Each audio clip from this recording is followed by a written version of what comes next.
live. So what happened now? She said, and she's like, why? Why is not running here on YouTube?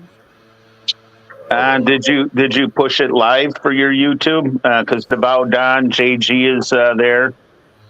Yeah, I click it. not even on YouTube yet.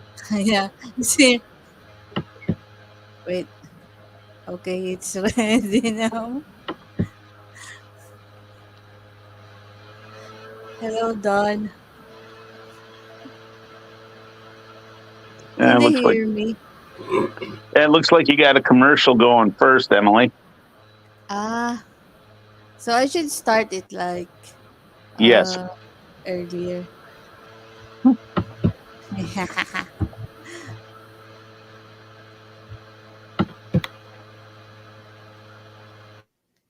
I got So we commercial. got Devout Don and JGBK. Hello, guys. Yeah, Radio Man. Still ain't there yet. I'm working on it. We see and hear you. They have a new personality in my live stream. That's Rick Minier from Missouri. He doesn't want me to pronounce it as Missouri. He said No, Missouri. So that's how they talk down there. They're a little different than the rest of the United States. trying to think of Really? anything to work Really? in. Yeah, sometimes he pronounce asparagus as asparagus. Yes, Devout Don. This is live. It is not Memorex. Then you're catching the reply. So our topic today is, what's the topic for the day? Things you should know before visiting Philippines. So my guest, Rick Minier, have been. How many times you been here in the Philippines, Rick? I think too, if I remember right. Twice. And Mark, how about you? I think it's more than Yeah, I've been there 9 times. very 9 times. So I think the first thing they should know is they should plan ahead. I wonder how long will it take to get a passport in the U.S. Take It's, forever now, I think. I just renewed mine and it took 2 weeks. The first time back in 2009, I think it took me approximately 2 weeks to get it as well. But like he said, you don't know what's going to happen now. Well, he How said on about the you? radio it's up to a year the Yay? first time. I think if you renew it, it don't take very long. First time takes forever. JG said you can get one overnight if you pay. Yeah, there's companies that'll do it because they know people within the government. It's just all part of the corruption.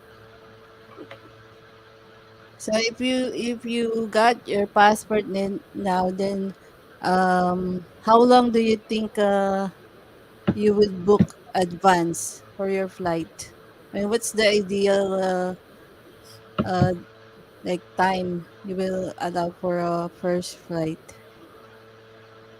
How advance you will book? Well, this is going to kind of be new for Dara and I. We haven't been home in 6 years, so this is all going to be new after all this other world stuff and new leaders and everything. We're probably going to try to book at least 2 to 3 months in advance. 2 to 3 months. I think that's the ideal uh time, right, Mark? Even before the lockdown, 2 to 3 months.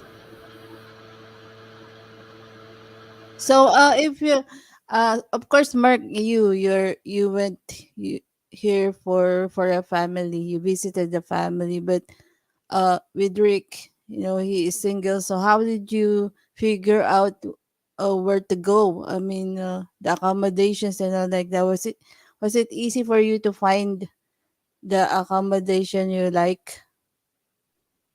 That's for Mhm. me, Emily. Too. Yeah. It was pretty easy. Something's happening. I knew I knew a few people there, and I didn't go in blind. Manila, and then once I got to Manila, about a week later, I ended up renting an apartment, and oh no, I got a brain fart. Um, Santa Pasig. I rented an apartment down by the river and stayed there for a couple of weeks. So it was pretty easy for me.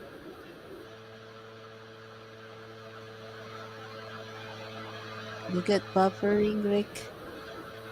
How about you, Rick? How did you find an accommodation in the Philippines? Can you hear me, or is it still buffering? No, I can hear you. Good here. I Yeah. just find reserve a hotel that's somewhat near the airport, and I wouldn't reserve anything other than that. Do you base your Go from there. search? Do you base your search by Google reviews and all like that, or No, just you just know? kind of a reputable place, something that isn't in between some two convenience stores or something. you know, a big hotel or something, hotel chain. Yeah, because there are lots of accommodation in the Philippines. They even have now the capsule hotel. I base it on stars, JG said. I don't think I want to sleep in a capsule. You will not sleep on a capsule. How about you, Merc? Are you gonna try capsule hotel? I've No, seen a it's got to be a pretty big capsule nowadays. I gained weight.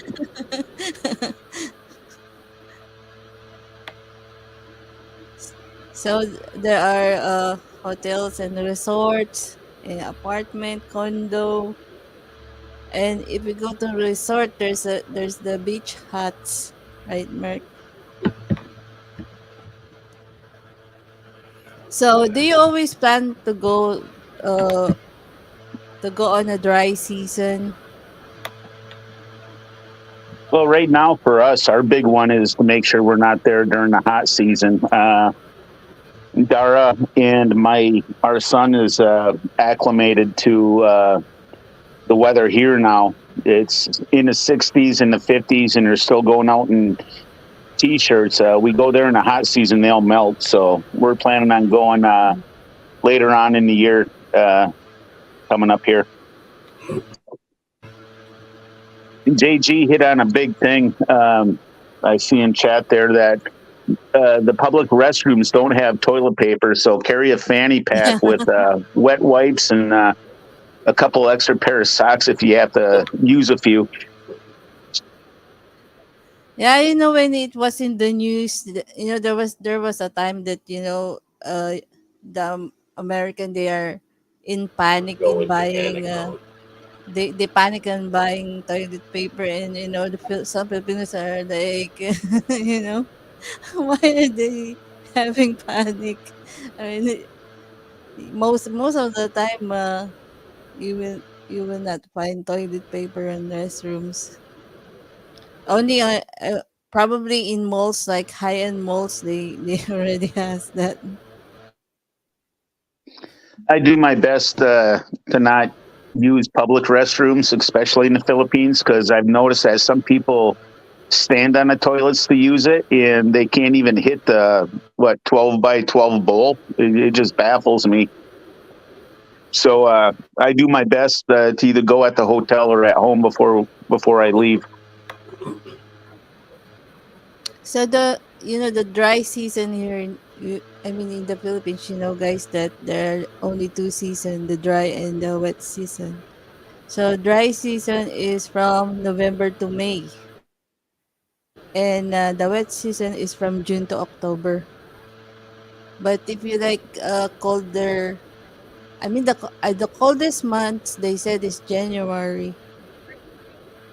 That's the coldest month.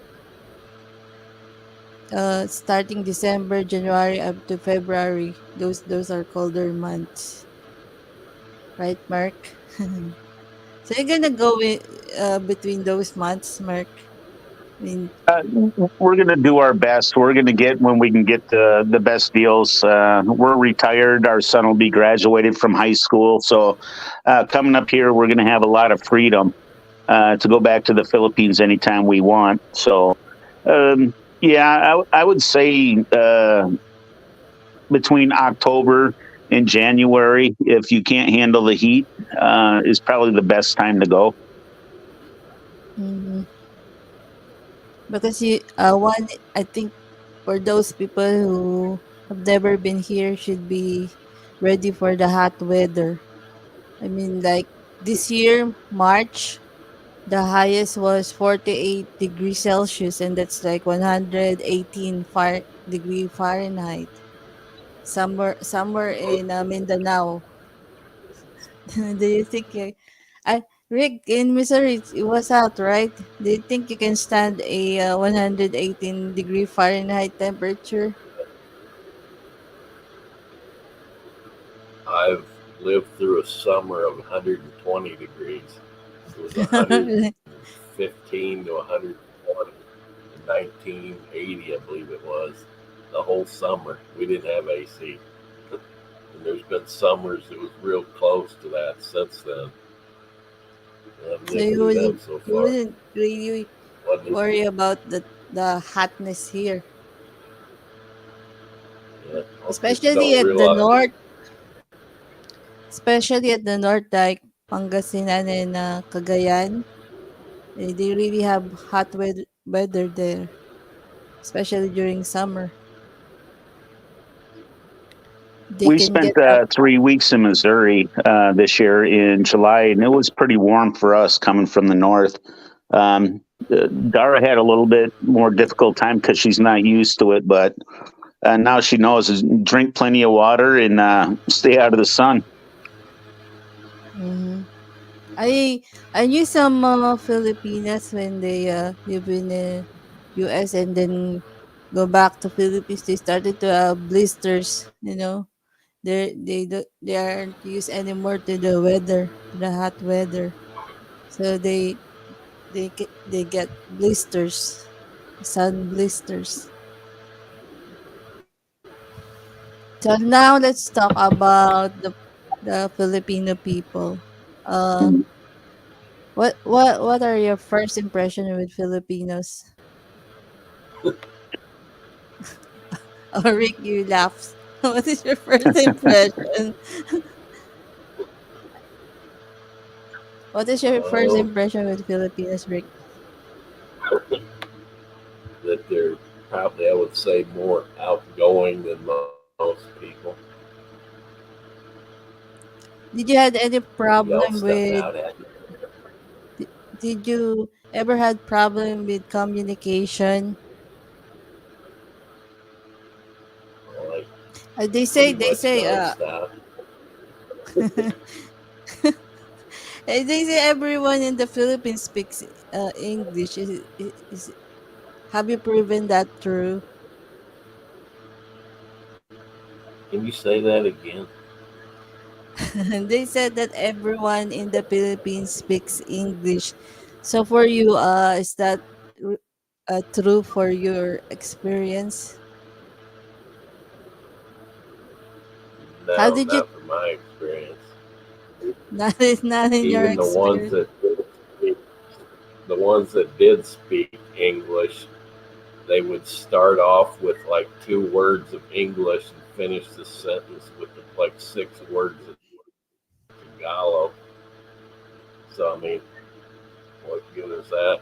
I can't understand. How about you, Mark? Yeah, that's true. It depends on where you go in the Philippines. I spent almost 3.5 years in total, not all at once. in the province of Iloilo up in the mountains, and they speak Ilongo. Some don't even speak Tagalog, and no, there's no English there. Very, very few. As far as like Manila and some of the big places, when I'd stay there, like Rick said, they start off with like two words going to Tagalog, but then they get shy, they get nahiya, and then like the small kids want to try out the English they learned at school, and then when you start talking to them, they get nahiya and run away. So, or the parents will use the children to interpret for them. So, but most of the places that I've been in the last several years that I was there, many do, especially if the foreigner speaks a little bit of Tagalog. They feel more comfortable. They're not as shy and they're more open. So how did you learn Tagalog, Merc, when you came here for the first time?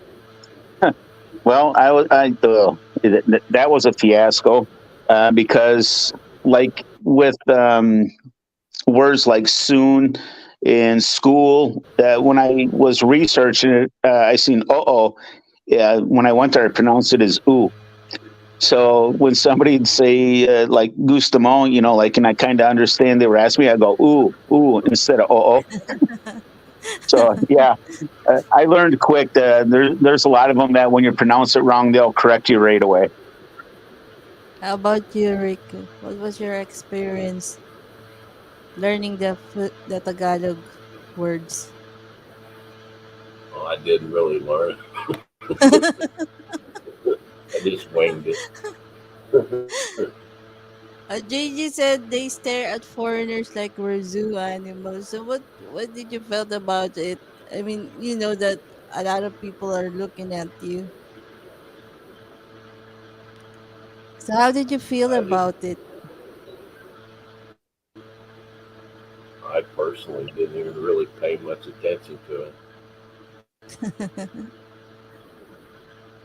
How The, about you, some Mert? some of the funny things for me, especially like Ilo in the jeepney, or you get into some of the other public transportation. A lot of them at that time really never seen a white foreigner, and I've got hairy legs, and a lot of Filipino, they're not really hairy. So Yeah, I got the true. little fuzzy blonde legs and everything else, and like the girl next to me would reach down like she's fixing her shoe, and she'd run her hand up my leg, and it's like, what the heck is she doing? And they explained that they're just curious because they never seen like that. They want to know if white skin in the hair Locals. feels like everybody That else's. that reminds me of a speech Biden gave, didn't he, about the kids rubbing the hair down on his legs? I didn't give that speech though. Cool. No relation. Dou- Double Don said, I think many understand English, just afraid to talk it. Yes, Degot sa ilong na. That's what I hear. All my pieces of English are used up na.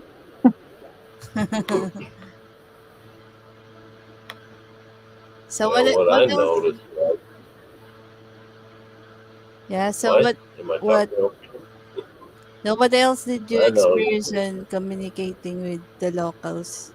Did you really like you're in a place you go out like when you are in a hotel or resort that you will go out just to I mean how would you start communicating with the locals? I knew that some will greet you, hey Joe, like that. Did you experience that?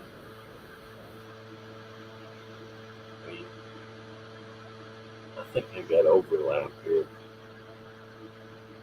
Yeah, can you repeat that? I was goofing off with the Devout Don on my wife's channel. I mean, how did you start communication with the locals? I mean, did you really approach them because some will call you hey Joe like that? How did you respond to that? I mean, every foreigner Filipino see they will greet hey Joe like because of the GI Joe. Yeah, after World War II, they greeted a lot of the the Americans like that. Hey Joe, because GI Joe Yeah. in the market in Iloilo, I kept hearing Hey Joe, and I'd look and then wouldn't see nothing. Pretty soon, I'd see a hand up over like a week or two. Then they're happy and smiling and waving, and I just say, "Hey Phil," and I went probably about 2 weeks saying, "Hey Phil." And he come over. He said, "Why you call me Phil?" I said, "Why you call me Joe? That's not my name. You're Filipino. I just call you Phil." How about you, Rick? What was your experience with that? Oh, I think it only happened to me once. Some kids. How with the Other kids? than that, I don't think I ever heard it.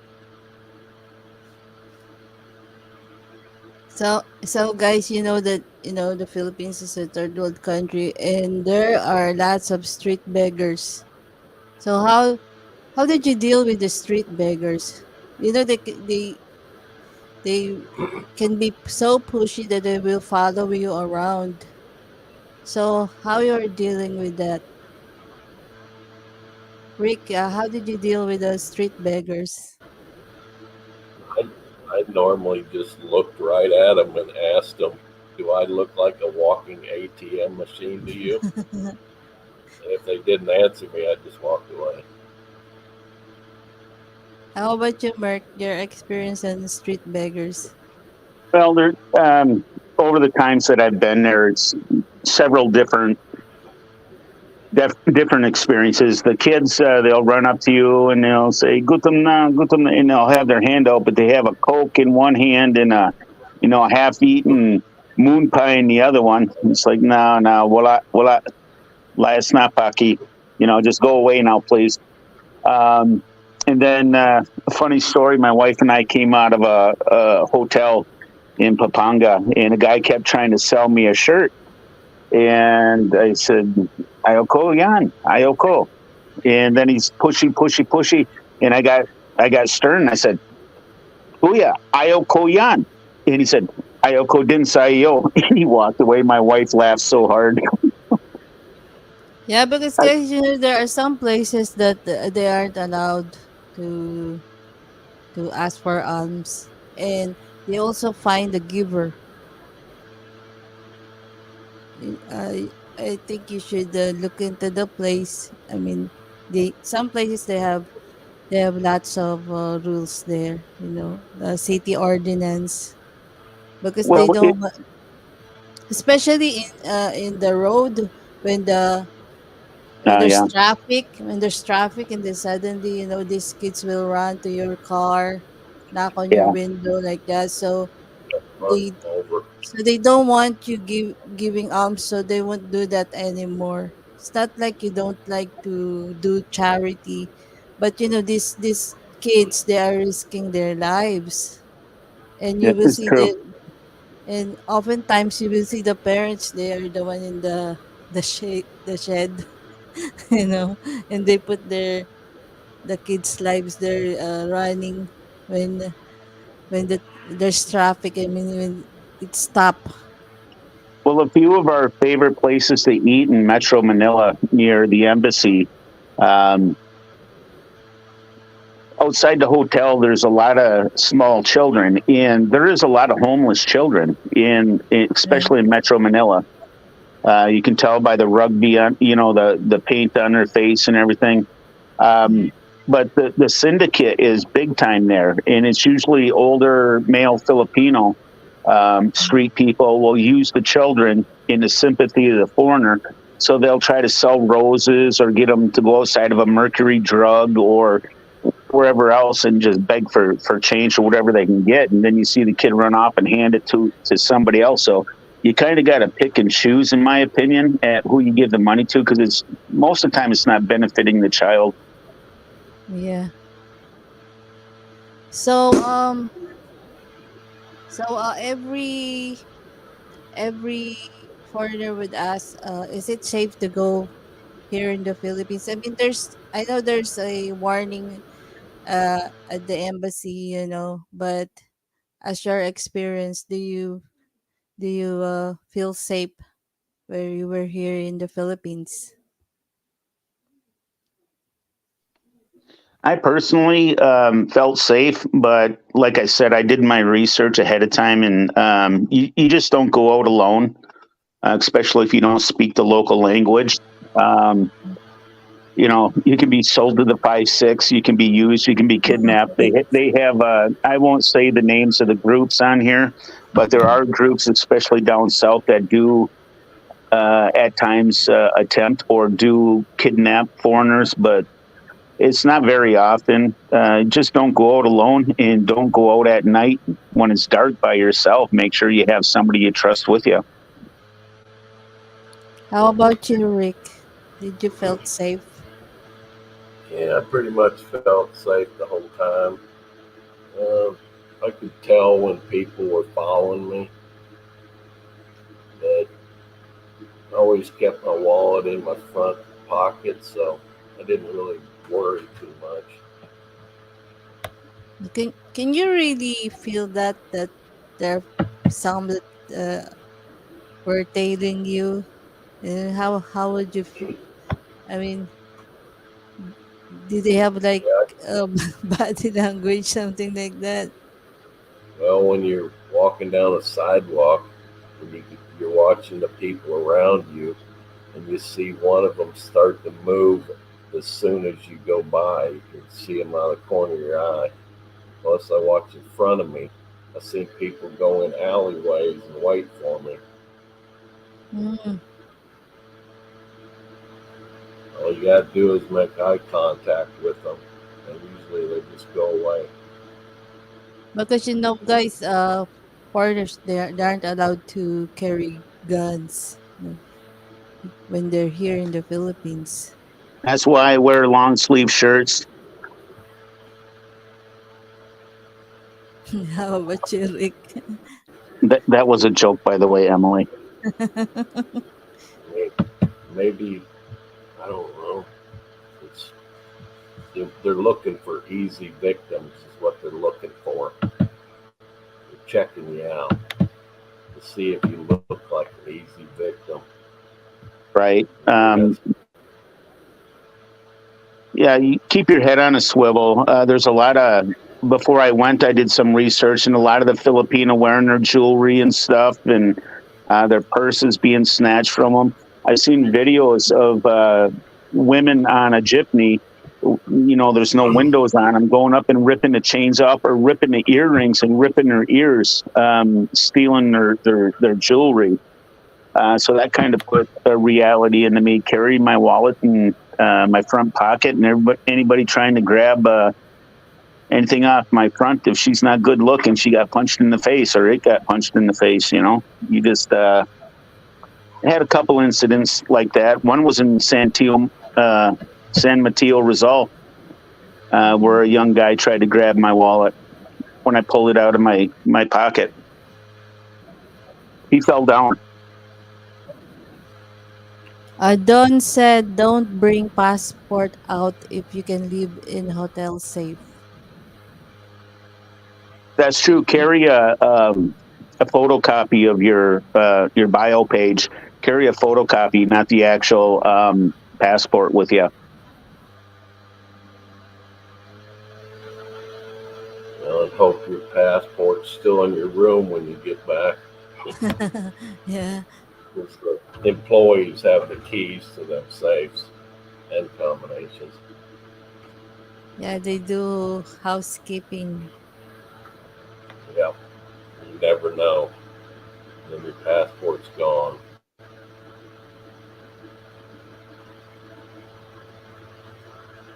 Don said, "I have been there 5 times, never had any issues."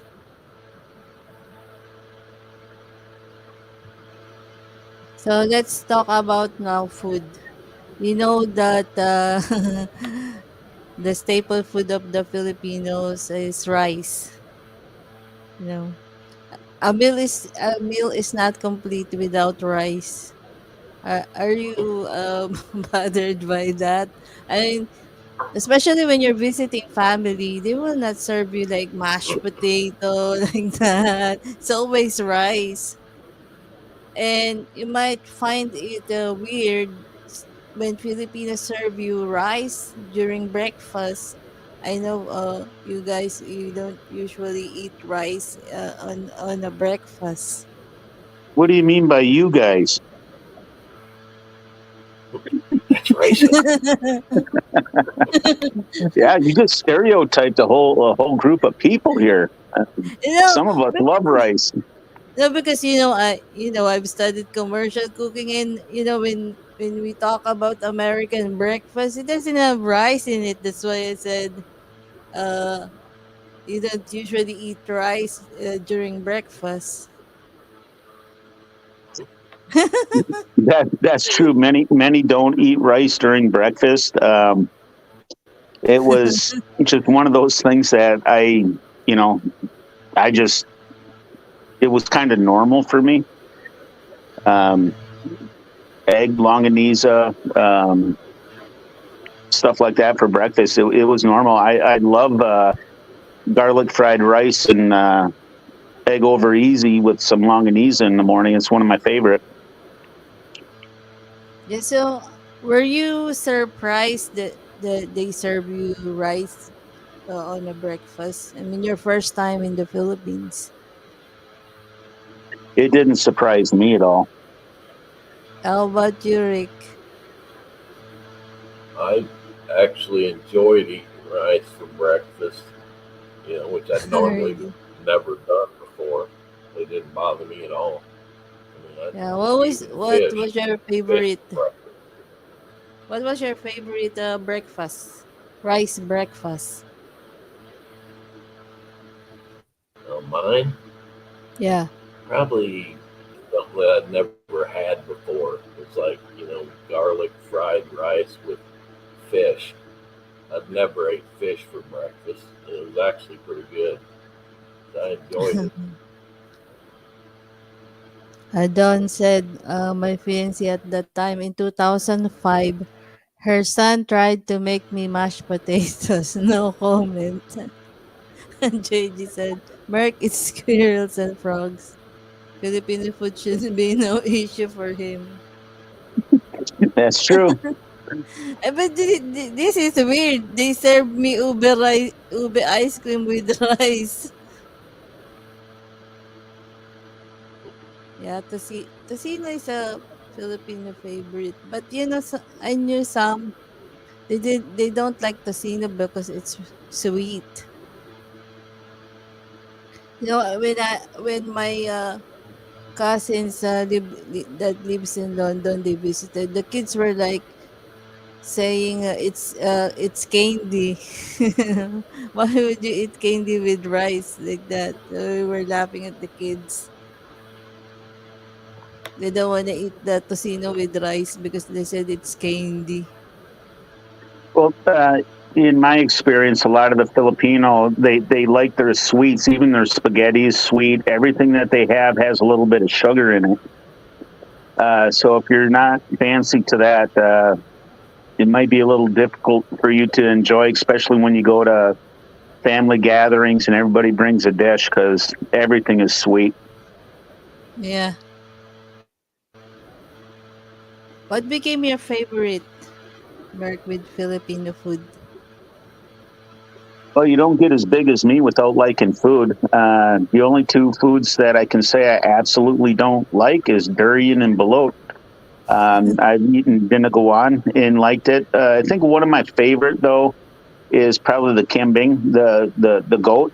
The I goat? like, yeah, I like the goat meat. It reminded me a lot of the deer meat that we had here. The other one was jackfruit, and I forgot the Tagalog name for it. Langka. Lanka. Yep. Yeah. They made that the first time I tried it. I thought it was really tender pork. It was delicious. I really enjoyed it.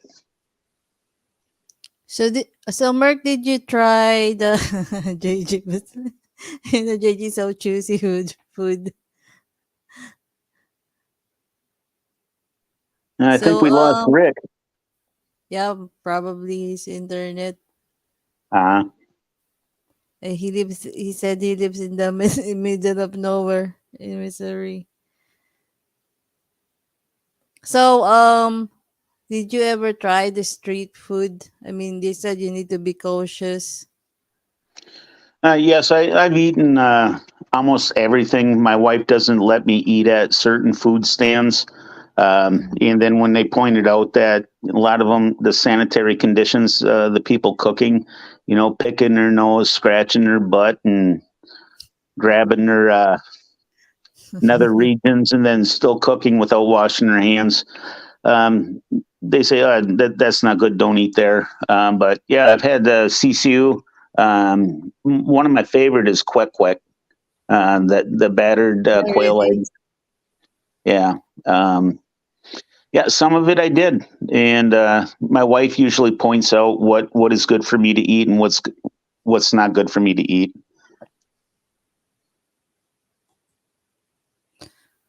So, one tip is to never drink tap water. I mean, you don't want to spend your vacation having diarrhea. Yeah, tap water is a no-no unless it's either boiled Mm. or that we always got gallons of Wilkins water, the big gallons of it, and kept that on hand, and that's what I used to drink. Yeah, okay. Yeah, I didn't even brush my teeth or anything with the tap water. I was pretty paranoid about it because I seen the the to put it politely, the plumbing system is somewhat inadequate in many places, and yeah, I wouldn't drink the tap water without boiling it or what have you. So we talk about another issue that I mean, that you may find weird in the Philippines. We have the no smoking in public places policy. Do you know that, Merc? Especially in Metro Manila, they're so very strict with this. I mean, they're only have designated areas to smoke. Tama. When I first started going to the Philippines, that wasn't an issue. I could pretty much walk down the street smoking anywhere. Once they got strict, I mean, like a $250 or $500 peso fine, that wouldn't really break the bank. But then I started going up to like the security guards or the police officers, and I know the Tagalog isn't perfect. I just say, "Gusto ko cigarillo on smoking area," and they just point me over behind some jeepney somewhere, and I just stand back there and hurry up and choke down a cigarette. Yeah, because even in Makati City, they're very strict there. Even before, if you will go inside the restaurant, I mean, it's not allowed to smoke inside, right? So they have tables outside, so you can eat and then smoke. But now, they don't allow that. You will need to go to a designated place to smoke. Yeah. JG asked me when the last time I was there. The last time I was in the Philippines is when I escorted my wife to America, and that was in August of 2017. That was the last time that I was in the Philippines. So this year is going to be our first year back in a while. Mhm.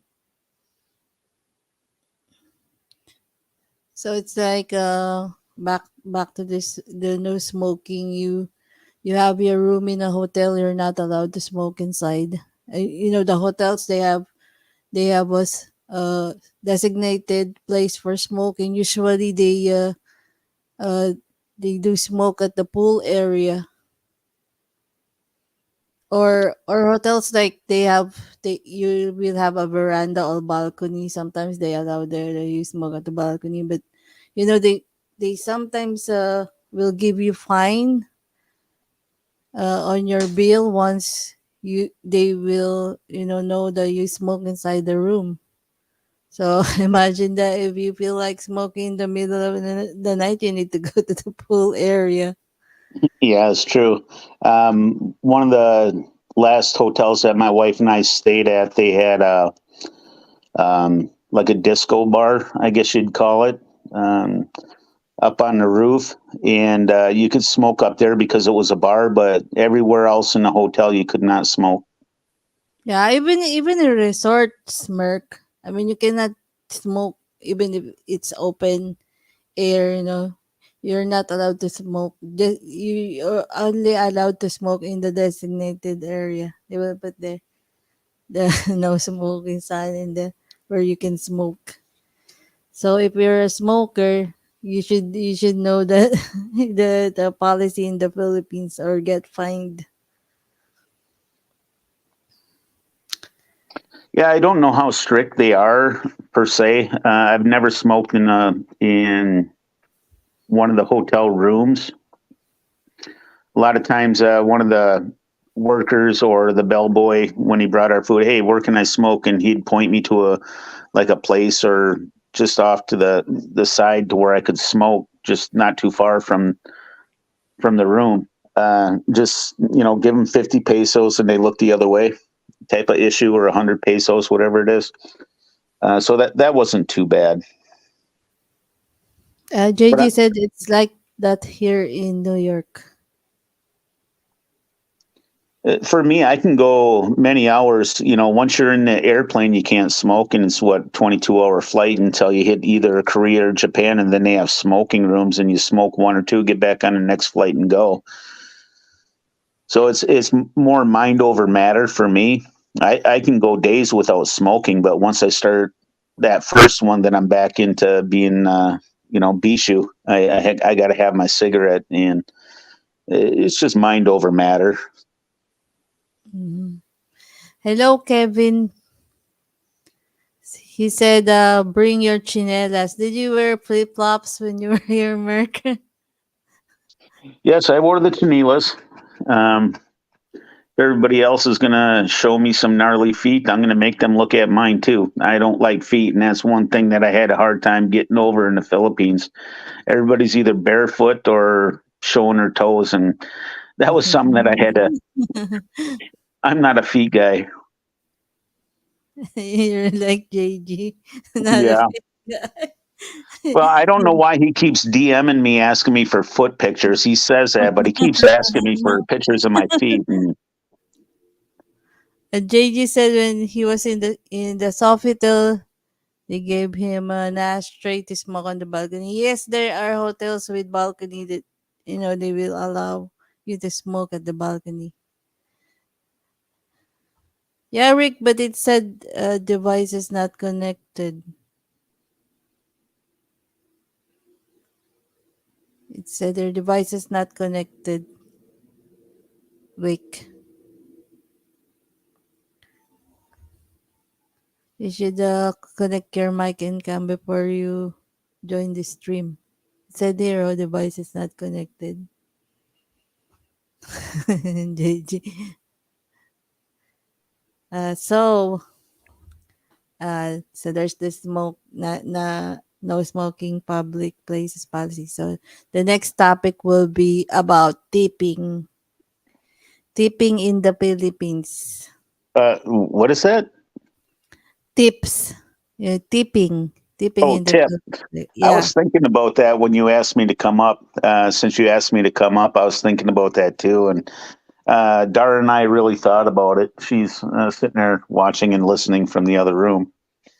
But yeah, that was a huge thing for me because we come from a culture where we tip at the table. And I was actually scolded for doing it by a relative. You don't do that. So when I got if I got good service, because the service there, I'm not going to hold back. The service there was extremely poor at 90% of the restaurants I went to. But when I appreciated really good service, at the end, I'd track down that waiter or waitress and I'd have the 250, 300 pesos, whatever it is. And just reach out and thank you for your service. It was really good. And then they take it and slide it in their pocket and nobody knew. But yeah, I got scolded for tipping. You don't leave a tip. It can cause a fight, they said. Yeah, we normally don't expect tips. We don't have that tip tipping culture. Filipino staff will not be, but the Filipino staff, they will not be offended if you give tip. No, it's just it's not an issue if you give or not. And most establishment services, they put a 10% service fee already on your bill. Right. So There is on the bill, but the people that serve you are not the people that clean the table, and that's what starts the fight. If they learn there was a tip on the table, mm, they're different. yeah. So yeah, I got scolded, and then I just learned, track down your server and just discreetly pass off how much you feel they deserve, and you look back and there's a big smile on her face because you give several hundred pesos as a tip. There's going to be a big smile because that could be almost her whole day's wage. Yeah. So there's no really pressure in giving tips. I mean, you may or may not give tip. It's not it's okay, you know. Well, like I was saying about service in some of the restaurants, I'll ask for because I don't the ice. I don't know if they made it with the tap water or what have you. I ask for an iced tea with no ice or a Coke with no ice. It'll come. It has ice in it, and then I will tell the individual, usually male, I ask for no ice. I want a Coke without ice. And they look at me like they're a dead fish, mouth open, eyes glazed. It's like, I don't want this. I said no ice. And then they'll bring me back one, and then they'll try to charge me for two Cokes. And it's like, what? How is this possible? Yeah, and there's a real story that the foreigner will tip like a 500 pesos, because he was happy for the restaurant service, and the Filipino girlfriend grabbed the 500 and put 20 pesos instead. I mean, she said, that's crazy, you're gonna give 500 pesos tip. I've experienced that in the past, yes, because it's new. It's not part of the Filipino culture. Yeah, it's not Yeah. part. Now that my wife is here, she understands that it's part of our culture. 15 to 20% for a tip, but 15 to 20% of the bill. So if you have a dinner and it costs say $100, you're giving $15 to $20 for service, and that's just that's almost 1,000 pesos in the Philippines. Yeah, and it's like your tip is more than what you paid for. Like the breakfast is worth 500, and you're gonna give like 1,000 tip. The girlfriend will definitely grab it and put 20 pesos instead. That was my friend's experience. He said she grabbed the 1,000 pesos and the 500 pesos and put 20 pesos on the table. Because Right. usually Filipinos, if they want to tip, is that they just leave there the coins, because they don't want it to carry and put it on inside their purse. So they just leave the coins there. Yeah, and I think one of the experiences for me, and I think it was Davao Don quite a while back when we first started talking about some of this, about like you go to McDonald's or Jollibee or Burger King, and you just leave your trash on the table. That is foreign to most Americans. You pick up all your trash, you kind of brush off the table onto the tray and put it in the trash. Put your tray above the trash can, and then you leave. You don't leave your stuff on the table. That was the hardest thing. I felt like I was rude or bad, but Mm. you just leave your stuff at the table. Yeah, it's especially at the food court, because there's no place you can put them. I mean, there will be a person with a cart that will, get your plates. So you're right. We don't, usually. But me, I always, I don't put away the plates, but I make it sure that my table's not too messy. Sometimes if there are spill, I will use the table napkin to wipe it out. So I think it depends on the person. Sometimes you feel that you don't want your table be messy when you leave.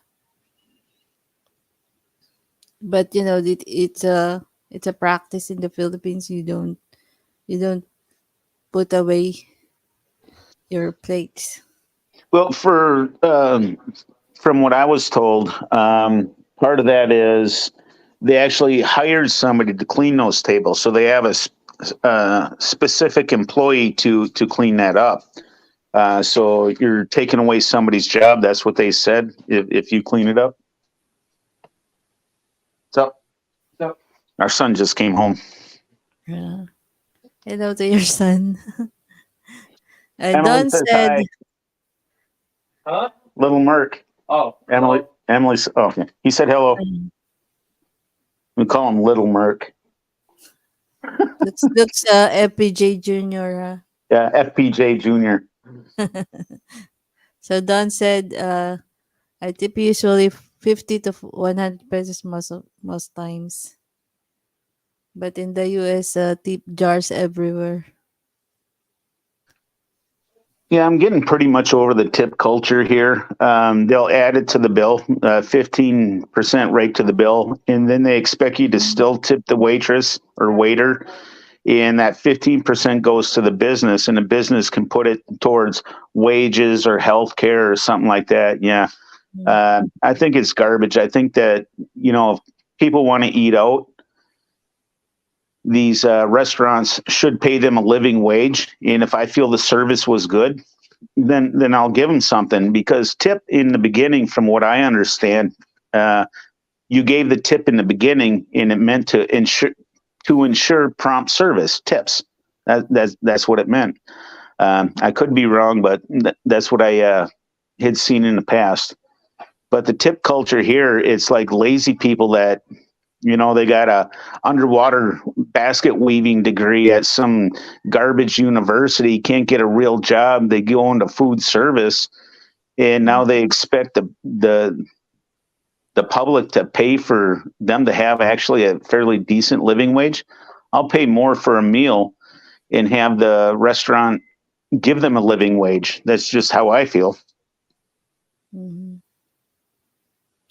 So the next topic will be having cash ready. But first, we should discuss on how much cash can you bring from from your country to the Philippines. There's a limit. Uh, Yeah, there is a limit, yeah, and the there's limit is 10,000. Yeah, it has to be less than $10,000 cash. yes. And if you live in other country, the currency should be equivalent to that. 10,000 US dollar. You Tama. cannot you cannot carry more than that, or you'll be. I think they will hold you at the custom, right? Yeah, immigration and customs, they Great. will hold you if it's greater than that, and they can confiscate it. That's true. So You, so when you arrive, they're gonna look at your wallet like that. How are they doing the inspection? well, from my experience, they had TSA and some of the others as I'm boarding my flight to go to the Philippines. They'll stop me and they'll say, how much money do you have on you? And I'll just tell them how much money I have. And they'll say, okay, go. And then all of a sudden they'll stop somebody else. It's kind of like a random, like at random. Then they'll say, okay, prove it to me. And then you see some lady whipping out her purse and, going through her money like that. So it's kind of a random check from my experience. I really don't know. They just ask me. I tell them how much I have, and it's I'm a poor boy. It's well below 10 grand when I travel. Mm-hmm. So As far as customs, when you're on the airplane, you have to declare everything that's going into the Philippines. So probably halfway through your flight from either Japan or Korea, the stewardess on the airplane, the steward or stewardess, will hand out declaration papers, and you're going to declare how much money you have, what you're bringing in, and everything else. And once again, they'll, pull you randomly depending on what you write down. You'll be greeted with somebody, and they'll pull you to one side or the other. mhm. Somebody else is in the chat that could clarify that. That was my experience. JJ said they never check my wallet. They just ask once. He dressed like homeless. Is there a dress code when you're riding a plane? I mean, you know, Well, there no should be. dress code. People should wear socks and not put their feet on people's armrests. There's some pretty disgusting people. They should have a dress code. But for the most part, I've uh, I've seen quite a few things that were pretty gross. But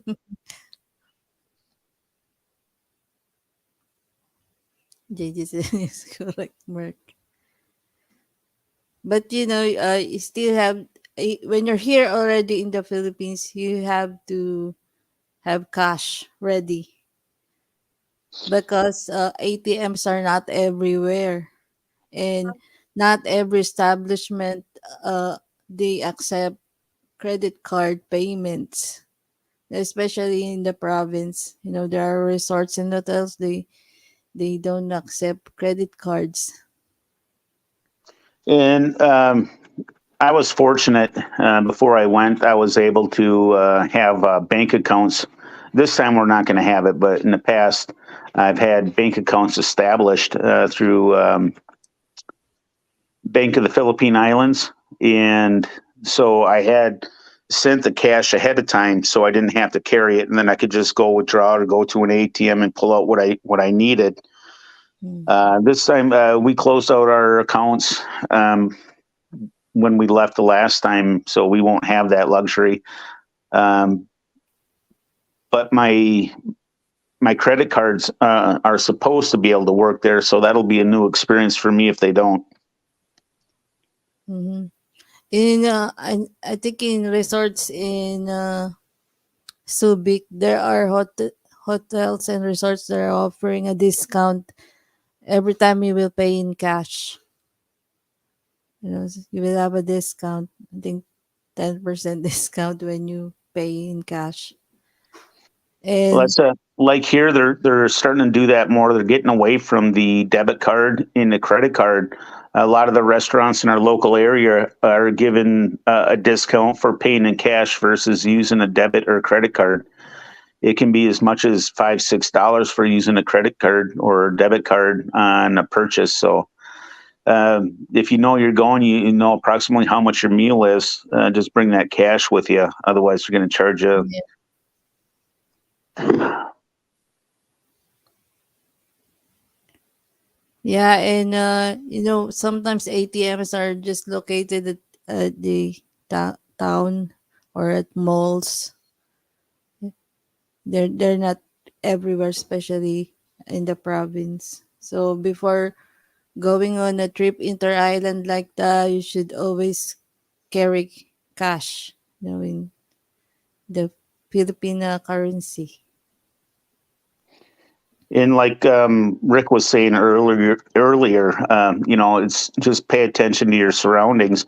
A lot of the locals know that the foreigner is probably carrying cash, and it makes them an easy target for pickpocket or scams and stuff like that. So just be aware of that if you're carrying large amounts of cash and Filipino currency. Hmm. So another topic is finding clothes in the Philippines.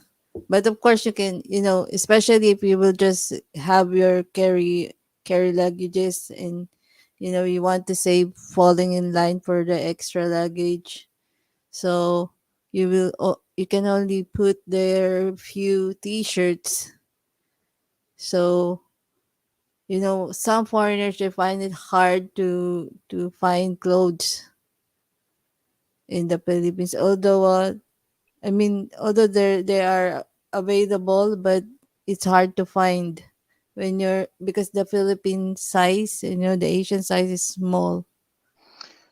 Yeah, I experienced that. Like I said, I gained a lot of weight since Dara and I've been married. And when I went back to get her, I'd already gained a little bit of weight. And the Filipino double X is like a medium American.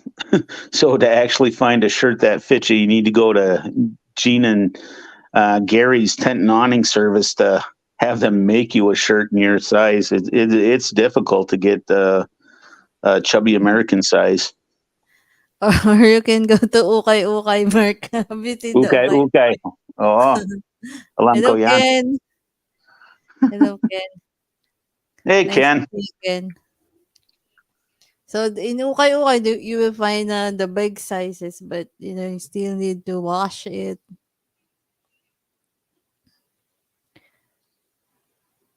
The larger the T-shirt or clothes is, the harder you to find and more expensive. I just buy a bunch of new stuff.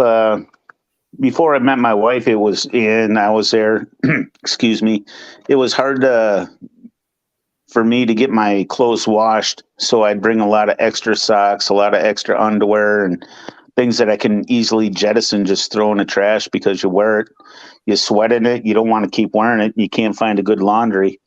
Yeah. But if you're in an area and you're established, say you get an apartment or you're at a hotel, Mm. a lot of times you can find people that are willing to do your laundry if you trust them, for 150 200 pesos, lava lava, they'll wash your clothes for you. Gigi said in Angeles, a clothing vendor was chasing me down the street saying I have clothes that will fit you. Did you bought any of the clothes? So I guess if you're staying in a hotel, you can ask if they have a laundry service. So while you stay there, you can have them washed and pressed. Because in some places it's hard to find a laundry service. Usually they're located in malls. It's quite hard to find a laundry service, especially in the province. You need to go to the town. Well, deep in the province, when I stayed several years in Iloilo, I got established in the area, and we kind of like a yaya. She'd come in, she'd clean the house, she'd cook or whatever, and she'd do the laundry, and it was right around 150 pesos a day. I thought that was kind of weak, Mhm. so I started giving her about 200 to 300 pesos a day to try to boost it up. Her husband got jealous and made her quit, thinking that I was hitting on her. And when you figure that's only like $6 a day for everything for 300 pesos, Mhm. to me, it just blew my mind that they'd get jealous over $6. But I wasn't hitting on them; they weren't my type. Yeah, JG said hotel laundry is very expensive. Yes, because they charge it like, if it's a t-shirt, it has a price. If it's pants, it has another price like that. The undies, it has a price. So they're gonna calculate that. How many pieces of shirts, how many pieces of pants like that. So JG's right. It, Hotel laundry is very expensive. And it also, but they will also press it, wash and press. So that's how you pay it in hotels. Double down. My pension house in Angeles had a decent laundry service. I think you can get a lot of nice services in Angeles city because it's a lot of foreigners visiting the place. So I guess they make it available for the foreigners. A lot of expats live in the Angeles City area, so there are a lot of services. Um, but I never use the laundry services. My wife, if my wife didn't do the laundry, then one of the relatives wanted extra cash, and they would do our laundry for us, and I just pay them. Yeah, so I'm wondering how JG fixed that problem because he went here solo.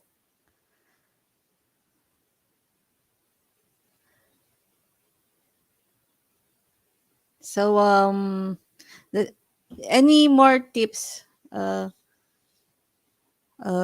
that we haven't discussed? Yeah, there was a few that since you asked me to come up tonight, I was thinking of a few things.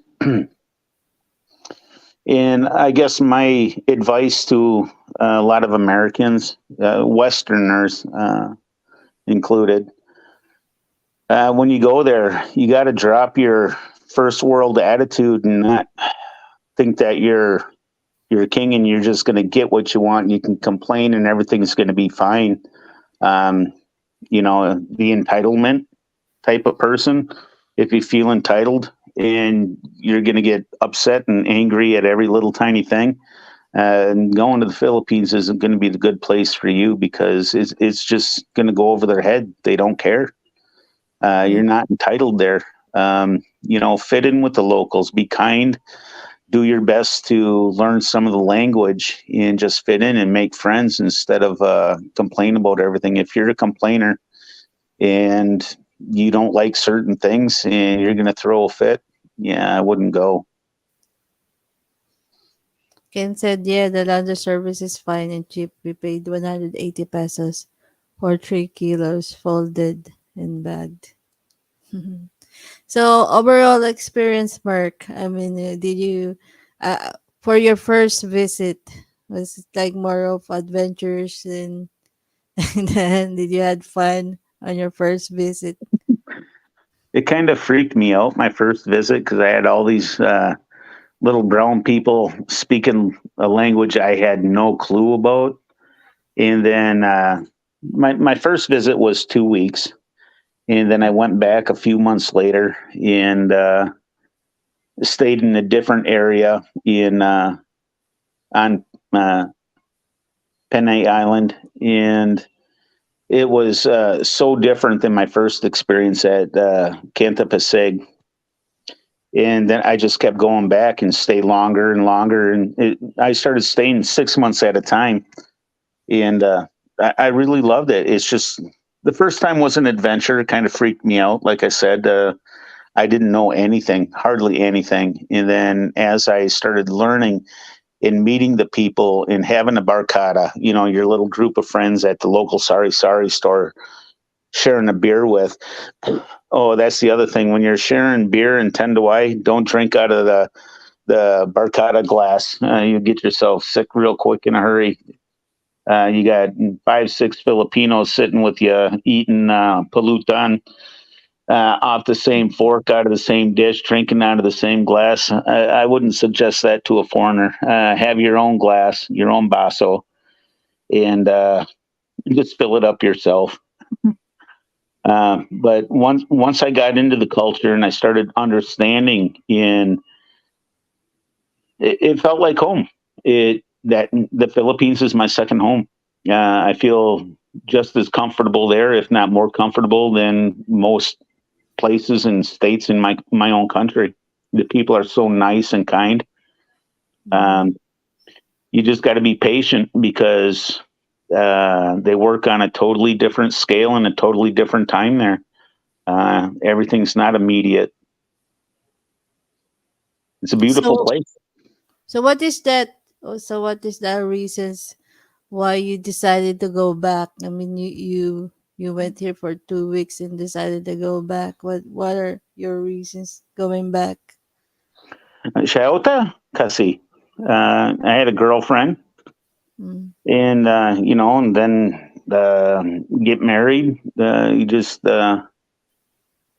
And then once you get married, like with me and my wife, we've got Pamumpkin and Lola, and Capitid. You got brothers and sisters and nieces and nephews, and you develop a relationship with these people, and you just grow to love them. You grow to love family. They're your family too. My wife's brothers and sisters, and uh, the nieces and nephews. They're my brothers and sisters, nieces and nephews, and you bond with them. And when you really care about somebody, it draws you back. And even the Kaabigan, the friends, when you go back and you get to reunite with these people you haven't seen for a while, and you were really close friends while you were there, it's wonderful. They're family, they're friends. That's why you go back. That's why I went back. Not everybody may feel that way. Their adventure may be something different. I'm just giving my perspective on things.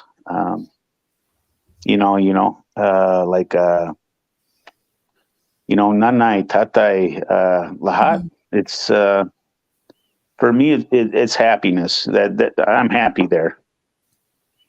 Double Dawn said, I never ever touched the last piece of food on the serving plate. Did you experience that, Merc? I mean, you're eating and there's just one piece left there and no one's touching it. Yeah, nobody wants to be makapamuka. Nobody wants to be thick face. Walang nahiya. You take that last piece. Walang nahiya mo, huh? Yeah, But there's always a. it's like you ate most of the food, right? If you will take that one piece, I mean that's how Filipinos feel. Like they're waiting for someone to grab the last piece, and they don't want it to be Everybody them. wants it, but nobody will touch it. um, You're right. and I'll be honest with you, Emily, and my wife might punch me in the head if you hear a big thud and I don't talk for about 10 minutes. My wife knocked me out, but it's the same thing here. We'll have like pizza, or we'll have a nice meal, and we'll put it in a refrigerator. Our son won't touch it. My wife won't touch it. And I won't touch it thinking that they might want it. And Uh-huh. then pretty soon it's all moldy and we got to throw it away. It's like, what? Well, yeah, it's Filipino thing. So now I say, gusto mo ito? You want this? You want this? If they say no, I just eat it. We don't put it to waste here. Hello, Steve. Hello. Hi, Emily Mercury. Teach me about the Philippines. I'm naive. Hello, Steve. Thanks for coming. Hello, Steve Enlow. Great to see you again. Yeah, Steve Enlow, you're gonna have to go back and watch from the beginning. Yeah, you have to watch the replay. Yeah, it was hard to recap. We talked about many things. Yeah, for me, the Philippines is my second home. I've been in 9 countries, and of all the countries, the Philippines is my second home. Now, what are the places you have visited here, Merc, in the Uh, Philippines? well, mostly Luzon and Iloilo, Panay Island, Boracay, Aklan, Kalinog, San Mateo, Rizal, Canta Pasig, mostly Luzon and just that island.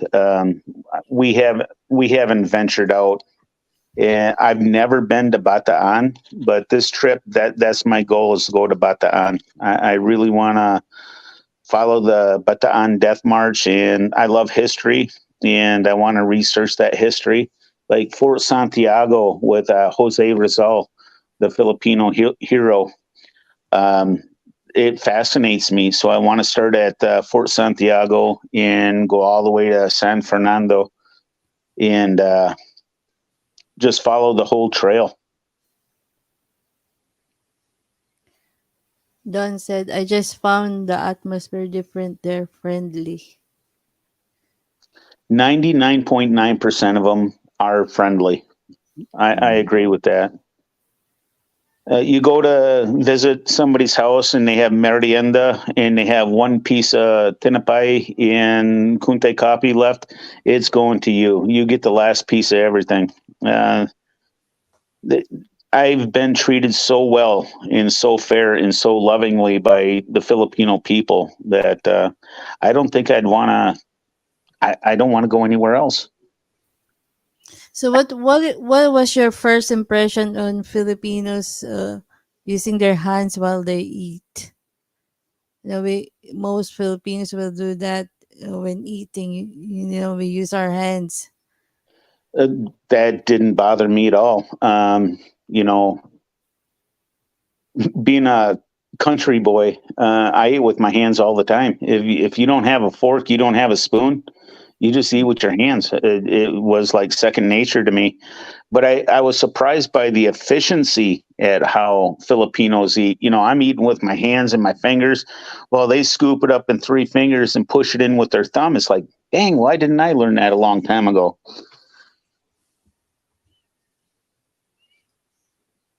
Yeah, and Filipinos are quite noisy when it's the time for bonding, and you sit on a table, you eat and you talk.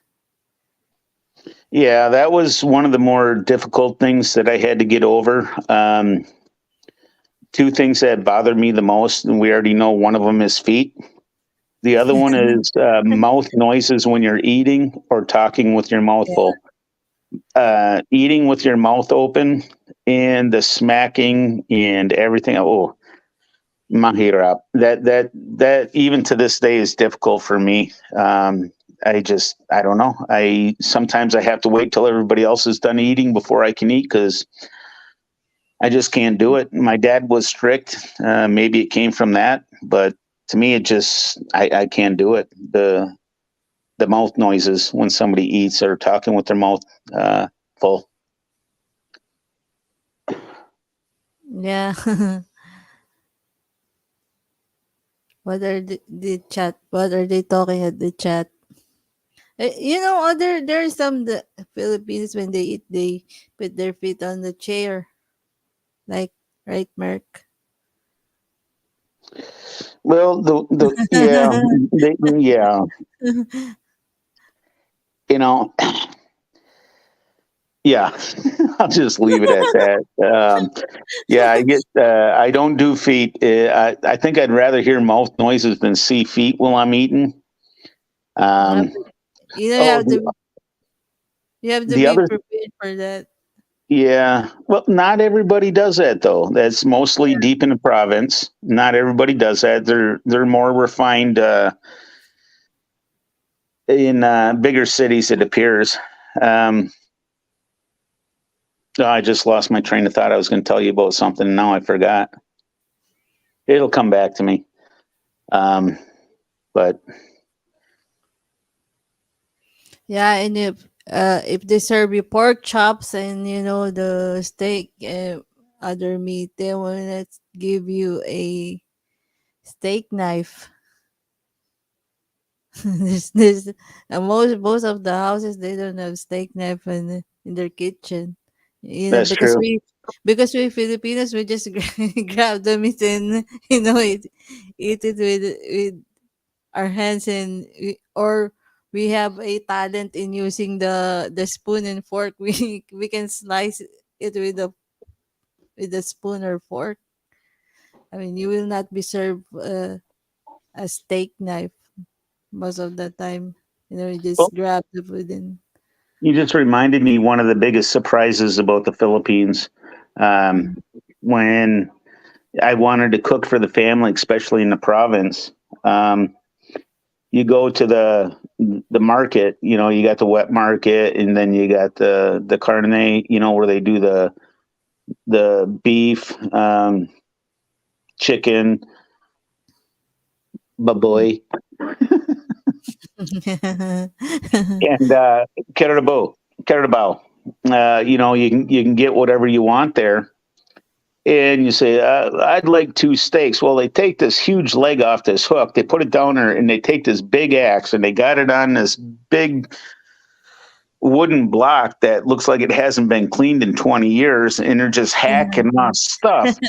It's not a nice steak. It's just hacked up. If you ask them for pieces of chicken, they're going to chop that up.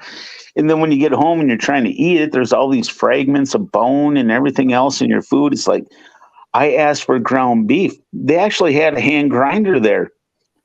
They took the beef off the thing, hacked up whatever they wanted, put it in there and ground. When was the last time that grinder was clean? Uh-huh. And then they took the ground beef home. The family took the ground beef home and they washed it underneath water to clean it. I've Yeah. never seen ground beef cleaned. We don't do that here. You run it under water and it's like falling apart. It's like, who washes ground beef? We don't do that here. Yeah. Filipinos will wash ground beef, put it in a strainer. And that's why I always buy meat at the supermarket, because at the market it's really like you don't want to buy it from there. Yeah. Robinson's, we've been to Robinson's, once I found Robinson's mall. Like I said, I lived in a province. It was a bamboo hut. It was Bahay Cobalt. Mm. Bamboo floors, and chubby guy walking across that at night. It sounded like the bamboo was going to break and the whole house was going to collapse at times. No running water, no electricity until I hooked it up. So it was quite the experience with oil lamps. But I regret nothing. It was a beautiful experience, and I love it. It's like camping to me, just camping with different mosquitoes. Mm.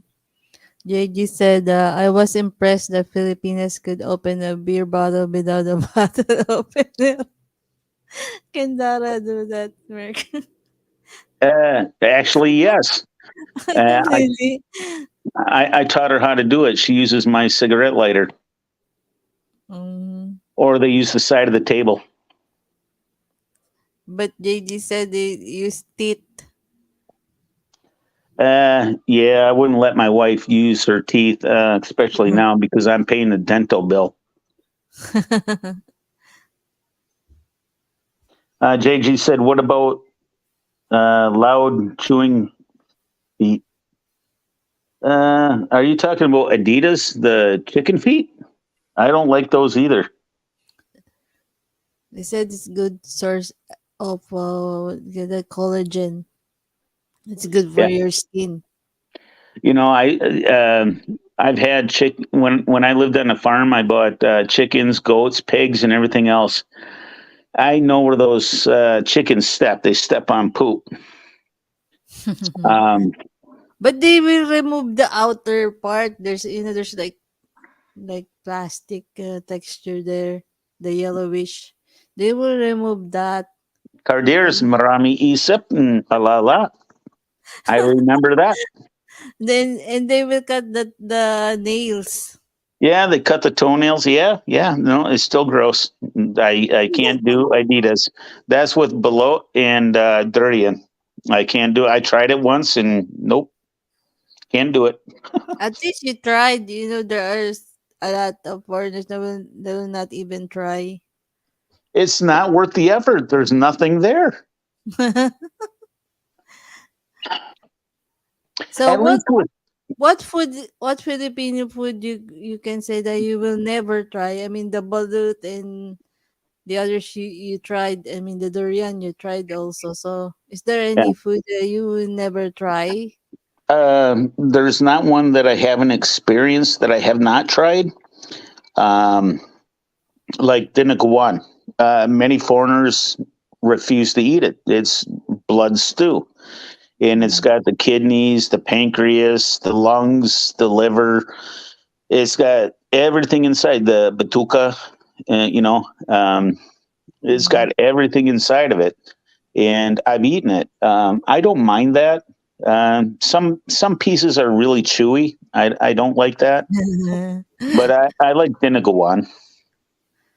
I think the kidneys and the gallbladder and kidneys are the chewy ones. Yeah, I don't know. I don't know the parts. Somebody probably could have told me. I knew Yeah, what was in it. we even eat the heart, everything, almost everything. Well, see, that's the whole thing. Like when I go deer hunting, I save the puso, the heart, and I fry that like steaks with mushrooms and onions. Same thing when we slaughtered my baboy and my kembing. When we Mhm. slaughtered those, Nanai saved the puso for me because she knew I liked the heart. Even chicken heart, turkey heart, whatever animal we get, that's my favorite part, and that don't bother me at all. JD asked, Ems, have you ever butchered a chicken? And my answer is yes. I don't think there's a Yeah. Filipino that's never butchered a chicken. And in the culinary school, they we even actually debone a chicken like that. It's part of our study. Right? But the one thing I found it hard is to butcher the rabbit Bucket, because conejo. because it's very cute and I really had hard time butchering a rabbit. It's Well, too the chick. very. I felt so sorry about it. I mean, the rabbit is too cute. Well, did it still have the fur, or was it just carne? Just the fur take off already? It's that pulled it out the fur, the hair, like the skin. Well, see, I've harvested a lot of rabbits or hares. Um, you can cut around the neck, grab it, Mhm. step on the ears, and pull the whole skin right off, and then you take the batuka out. You just got to watch out to make sure that they don't have any parasites or worms. You cook them very well. Uh, I actually raised my kids on wild game while I was going to college. Um, Mhm. yeah, that don't bother me. They're cute, but you know what? When you're hungry and you want to eat and it tastes good, you take care of it. Our food comes from somewhere. You go to the market, the chicken comes from somewhere. Somebody's got to kill it and clean it. You get your cows or your beef or your goats or anything that the pig. It comes from somewhere. Somebody's got to kill it and clean it, diba? Yes. The one thing that really got me in the province was when they slaughtered pigs. The the sound. I had a hard time because it can last 2 minutes or it can last 20 minutes. The squealing, and they're collecting the blood. Mhm. Um, yeah, that can last a long time. That one, for the length of time that the animal squealed, that really that bothered me really bad. Don said kare kare sucks too. Why? That is kare kare. You don't like peanut based dishes? Have you tried kare kare, Merk?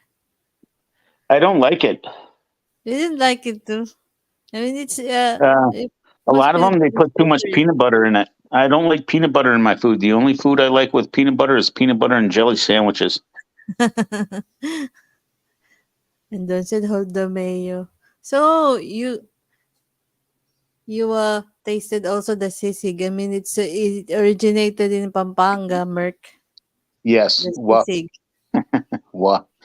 Yeah, my wife still makes that here in cast iron pan. Serapian? So is she putting mayo? You know the authentic sisig, they don't put mayo, they put the brain. Yeah, we don't have too many brains here. Even me, I don't have many brains. Um, but yeah, they don't put that here. Um, she doesn't really put mayo in it because health reasons for me. I can't have soybean oil. for health reasons. So she just cooks it, chops it up, and cooks it when she makes it. So I'm Elmer Fudd. Yeah, but JG, the thing is Hello, finding Mick. the animal. Oh, sorry. Go ahead. No, I just said hello to Mix. Yeah, but here, growing up, if people actually knew the history of our family, my grandfather was an immigrant, and my grandmother, and they lived off the land. We trapped turtles, and most of the meals when we were kids at my grandpa's house was wild game, and he taught us how to do it. And he said, if you can harvest wild game and you can go fishing and you can catch it, you'll never be hungry. And that's true. Uh, so I'm grateful for that. And we grew up on it. It's second nature. If you grew up in a city and the closest thing to a dead animal was going to the grocery store and getting a pack of chicken, I mean, you know, that's how you grew up. That's how you learned. I mean, that's not a bad thing either. At least you can go to the supermarket, you know where to get food.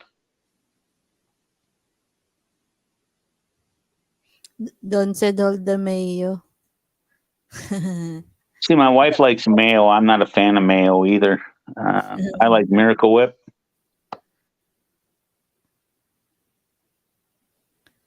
So probably JG, when he's in the Philippines, he just go to non-Filipino restaurant.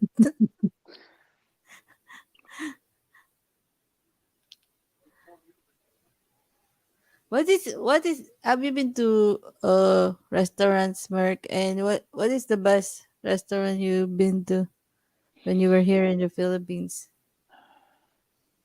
Well, that's kind of a hard question. You're asking a specific restaurant because I can go to a Kenny Rogers in Iloilo and a Kenny Rogers and I'm just saying that for instance because I just seen your last video. I can Mm, go to one in Iloilo and love it, and go to the one in Manila and hate it. Um, there's no standard. Like my wife and I, we love Sumo Sam at Marquee Mall in Angeles City, and we went to SM Mall Clark and went to Yellow Cab, and the pizza was just gross. Um, so there's no standard.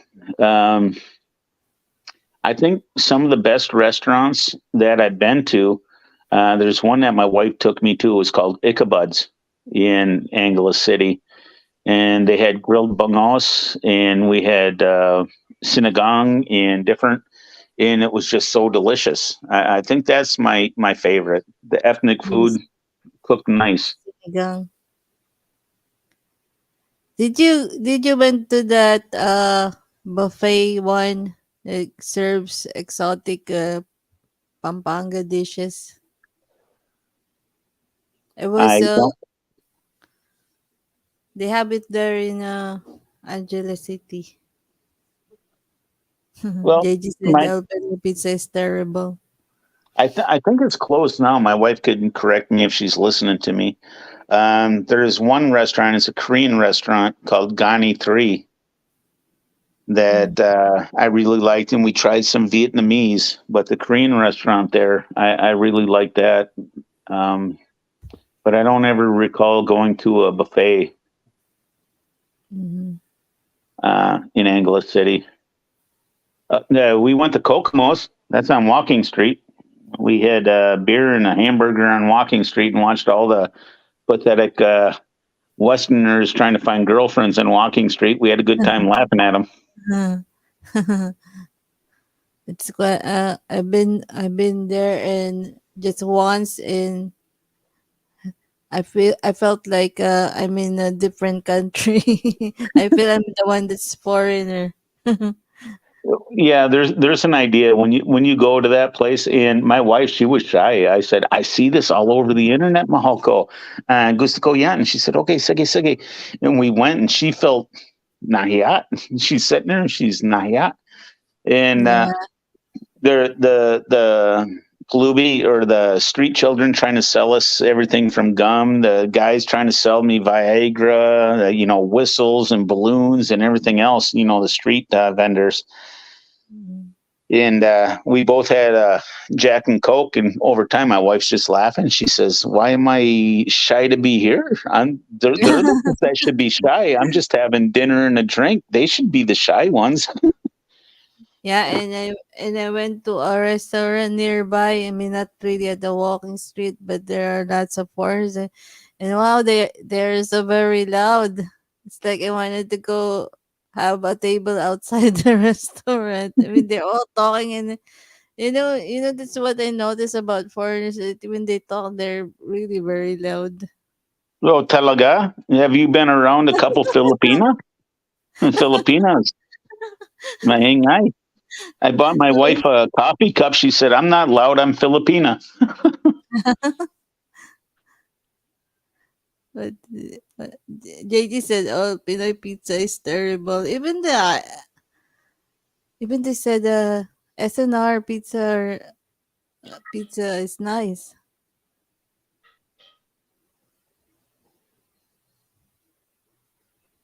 What is this? Mix says, Sis Emily, what do you think of your country being occupied by foreign army such as Clark Base? I I don't think they See, it operating cracks right it now, right? cracks me up. Ingat siya. Ingat siya. Marami, just ingat. um, yeah, we'd go to the McDonald's at the end of Walking Street every once in a while. We'll take a trike or a jeepney there late at night. Marami lasing foreigner. Mhm. And they're maingay.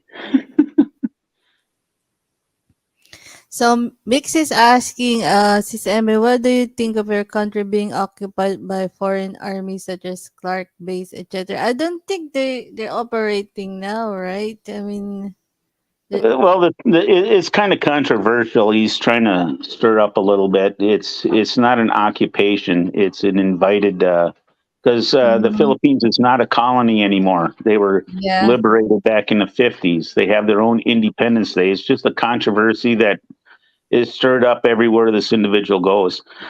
So you're gonna see some comments after this, but I'm just gonna tell you, it's just hang on, just be careful, Em.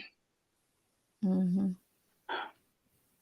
What is I ate at JJ said I ate at the McDonald's and they gave me a Big Mac without the special sauce. Well, you didn't get the right buckler. and and I think some said that the serving is different. I mean, McDo in US is very expensive. I mean, compared to the Philippines, but Philippine McDo they serve in a small amount, right, Mark? No doubt.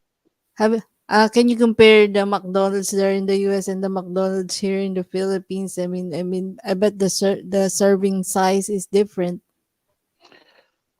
To me, it's about the same. The thing that surprised me about the McDo, uh, even my wife, she does that. She'll order fries and vanilla ice cream and dip her fries in the vanilla ice cream. That was new to me.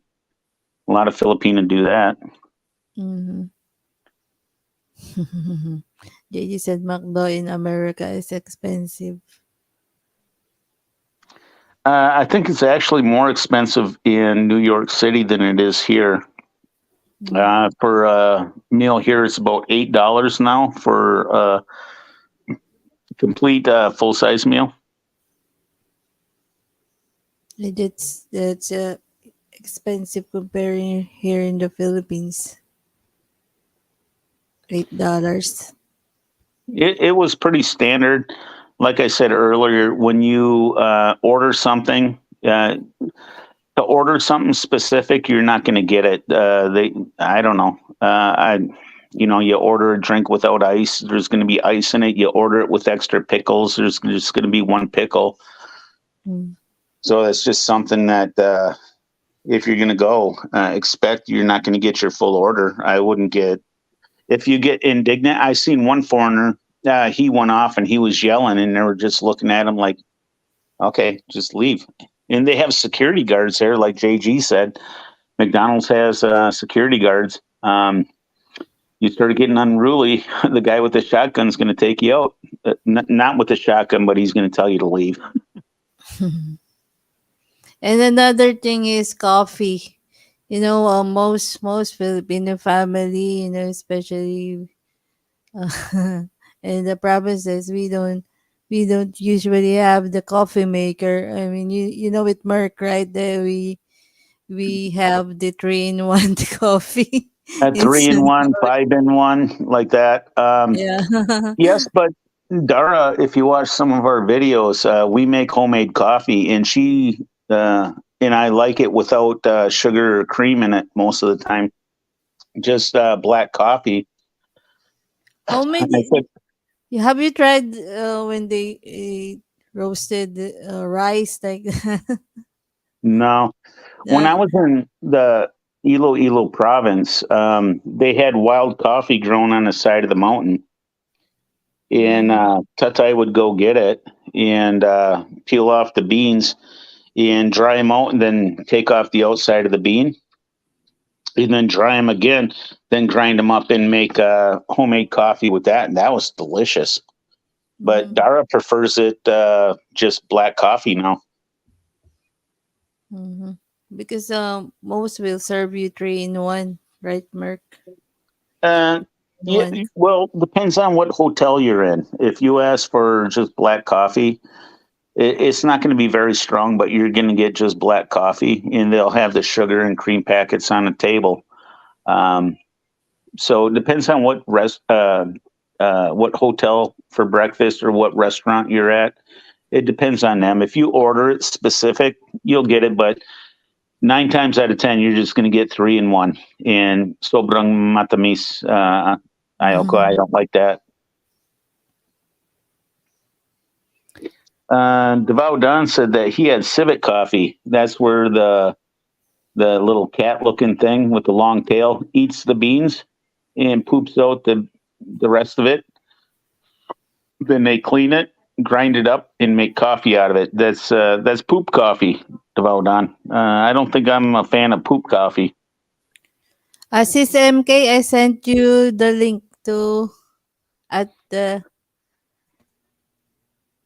Facebook Messenger. Sis MK. Hello, Bruce. Hey, Hey, Bruce. There. how you doing, Merc? Good to see And you. finally, somebody up here more handsome than me. Bruce, you should have your passport ready because I had a guest No, from Missouri said that he heard over the news that it's gonna be like long process. yeah, Maybe you will have your passport now. I'm gonna be working on that. Oh, here very soon. I haven't had much of a chance to do anything about it because I've been at work most of the time. Uh, so that is something that I will be putting some attention on for sure. Hello, everybody out in the chat. Yeah, MK. Ken Unger, said AD. that cat poop coffee is very expensive. I think I saw a video of JG going to Civet coffee shop. Did you try it, JG?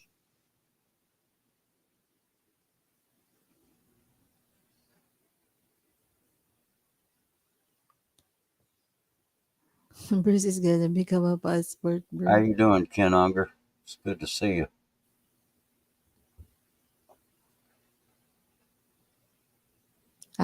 JG said I did try it, so it was okay. Okay. I haven't tried it.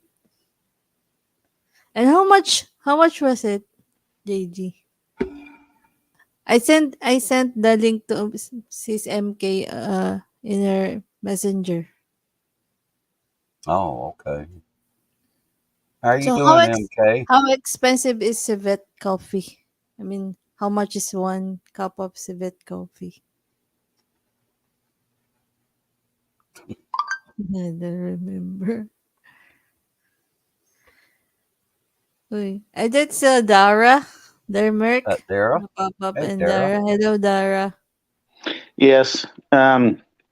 If you want to give her a jacket, that might help you out in the future. Mhm. Just a suggestion, because some people can get kind of controversial, and she might be able to knock it down right quick and in a hurry.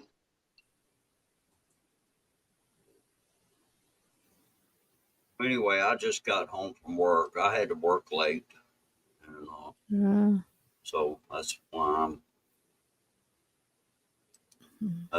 I'm a bit tardy getting here. Uh,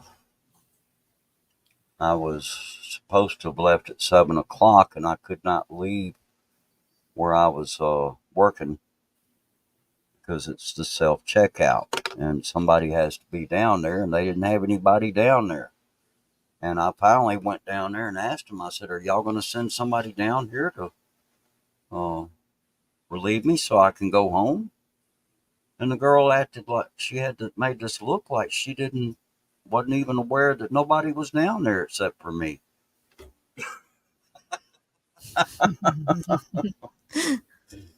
Oh boy. Oh boy. Yeah, I don't miss those days, Bruce. I thought you were retiring. I am retiring, but that's not going to be until December. Ah, mhm. I'm so what kind of retired party are we by. going to have? See what I did. I've been working two jobs for a long time. Walmart was always a part-time job. I retired from my full-time job, my former full-time job with the city of Jackson, but I continued to work for Walmart, but they made me full-time when I left the city of Jackson. You understand? And the Um, plan is to, work until I'm 65. Well, I turned 65 in December, you know, and Ah, okay. yeah, so I was just trying to get a little more time in before I actually retired, just to make that paycheck a little bigger. So And after December, you're going to be retired, so we could be in the Philippines at the same time. well, that's possible. Uh, right now it's, well, possibly by April I'll be over there. Yeah, we're looking I, later I, in the year. yeah, I'm gonna try to get there by April if at all possible. And yeah, I know I need to get the passport moving, and I know it's going to mhm. probably be a process where you have to wait because they, I think there were cuts made in their, and you know, and how I they just do things. I just renewed mine, and it took 2 weeks, but I think it was Davao Don, and I could be wrong. Somebody said that it's taken up to a year or more to get your passport when you do it for the first time. First time was only like 2 or 3 weeks. I had my passport. It was pretty quick, but that was like 2008, 2009. Mm, But where I'm at, we're a small town, so we just go to uh, the postal office and bring the little picture and the documents that you need. And it only took me in the post office. It took me like 15 minutes. The whole process was done, and I had it within 2 or 3 weeks. But like I said, that was a long time ago. right. Don said the civet coffee was about 3.50 US dollar in Davao. It's quite expensive. Oh, yeah. They'll pay you time and a half if you work over 40 hours. Yeah, I think the new JG pass. said, I think the new passports I read was going to take longer renewal Oh my should be gosh. normal time.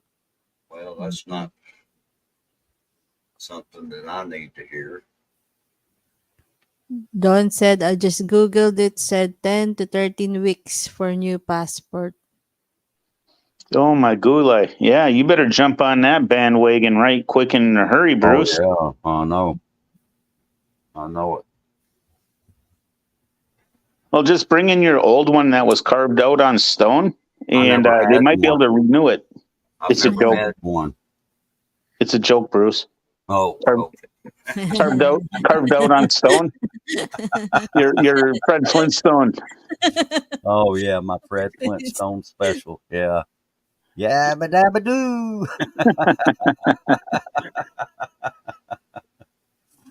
So, Yeah, I will. I'll get that started now. I'm just having to juggle a lot right now. Bruce passport was in a T-Rex bone. T-Rex bone. Don't listen to JG. He will say that, Bruce. So you need to watch the replay, Bruce. We have discussed a lot. I don't know if we forgot something, Merc. Well, I was actually in the BG with Uh, it playing on my phone while I was driving, but you can't really hear very good. yes. So So I want to ask Merc, important things you should bring, like the clothes, because we don't. It might be hard to find the sizes, and then of course the passport, and what else you should need Wipes to. and toilet paper. Wet wipes and toilet paper. uh, And don't flush the wet wipes. The system can't handle it. I plugged more than one toilet in my career. right, okay.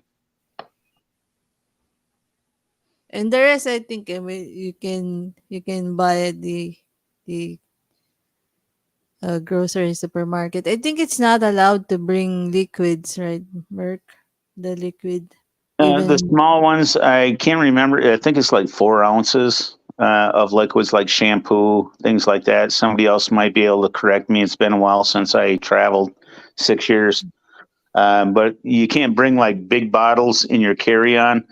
But like the Filipina, they love the Jergens lotion and some of the name brand shampoos and conditioners. So we bring those for gifts, or I brought those for gifts. My wife and I are going to bring them for the family.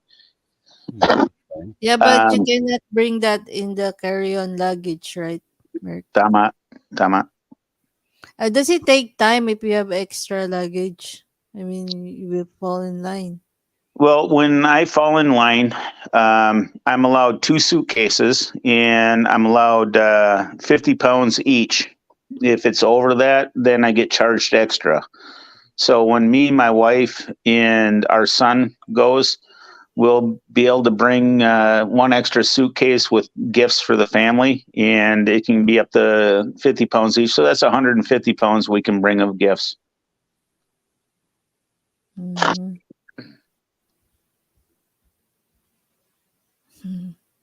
Mix is asking, Bruce's groceries in American increase in price a lot in Walmart. Oh yeah. Everything's gone up, and it doesn't matter what store it is. If it's for sale, it costs more than it did a year ago, 3 or 2 years ago. You know, just JJ said, JJ's asking, Ems, have you traveled internationally? The answer is no. I I haven't ride an airplane. I haven't been to Inter Island here in my own country.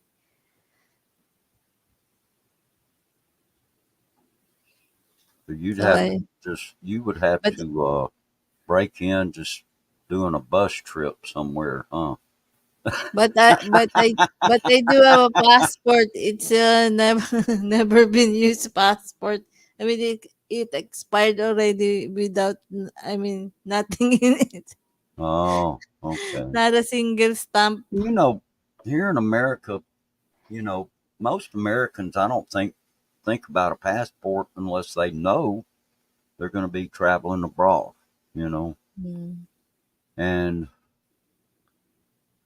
you know, I'll be honest, I think we Americans as a people can be quite uh, stupid about a lot of things, you know, or maybe ignorant is a better way of putting it, or a I nicer agree. way of putting it, I agree. because we don't really think about it until we decide to do something, and then we start doing the research, and then we discover things that we did not know, and it's like, oh my gosh, I got to do this. I got, you know, and and then you kind of separate the men from the boys from there. You know, it's, oh yeah, passport book and card. Yeah. Do they give you a choice on that? I thought it was always the book and the card. I don't have Oh, a card. I just got a driver's license. I didn't know there's a card now. okay. And I just renewed I mine. thought it was a book. I thought it was like a passport booklet. A little booklet. Well, that was one of the things that surprised me about the Philippines when I stayed there for extended periods of time. They wanted me to have an immigration card. I still got both my immigration cards. Oh, okay. When you stay there for an extended period of time, I it could have changed. I think it was 60 days, and then if you renew for that, they're asking how long. And I said for multiple months, and they actually gave me a Philippines immigration card. I'd show it, but it's got all my personal information on it. It looks like a little brown driver's license, and I had to carry that with me. I didn't have to carry my passport with me. I just carried my little immigration card from the Philippines. That was kind of cool. But I stayed there for 6 months, and it took 3 months to get the card in the mail.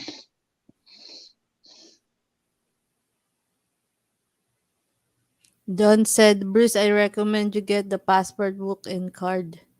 You can get the You will need passport two book passport separately. photos about 2 inches. Okay, around 2 inches. Okay.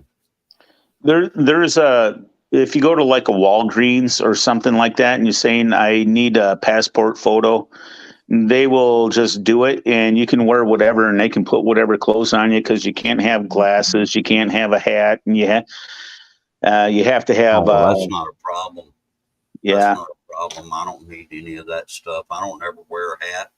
The only time I wear glasses is to read with. And Well, if they're taking a picture, a photo, I'm going to remove those glasses. well, So, they'll know what to do. Like I said, if you go, I don't know if you have a Walgreens near you, or before it used to be Yeah, Staples.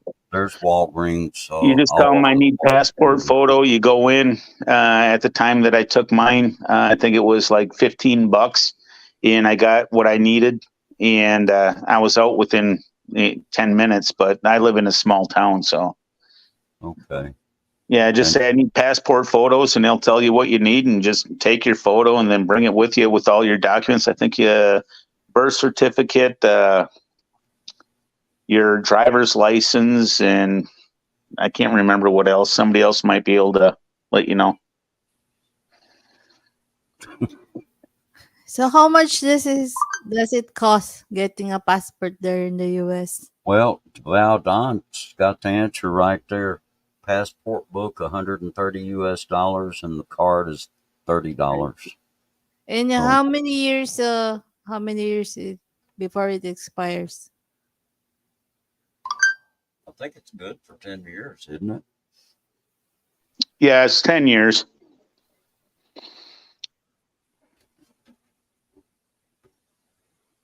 Hmm, 10 years. I think in the Philippines it's 10 years too now. But mine was only 5 years, I think. I haven't renewed mine. I haven't renewed my passport. Because the reason I had my passport is that, I had a friend that uh said that there's a vacancy in Dubai in a bake shop, and then I don't have any passport. I mean, they needed it right away. So I missed the opportunity, and then so I decided to have my passport uh for opportunities like that, but I didn't have any after that. So my passport expired without me using it.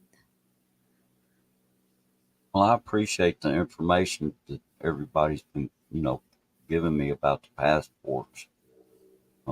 Yeah, that's something that I will be getting on very, very quickly.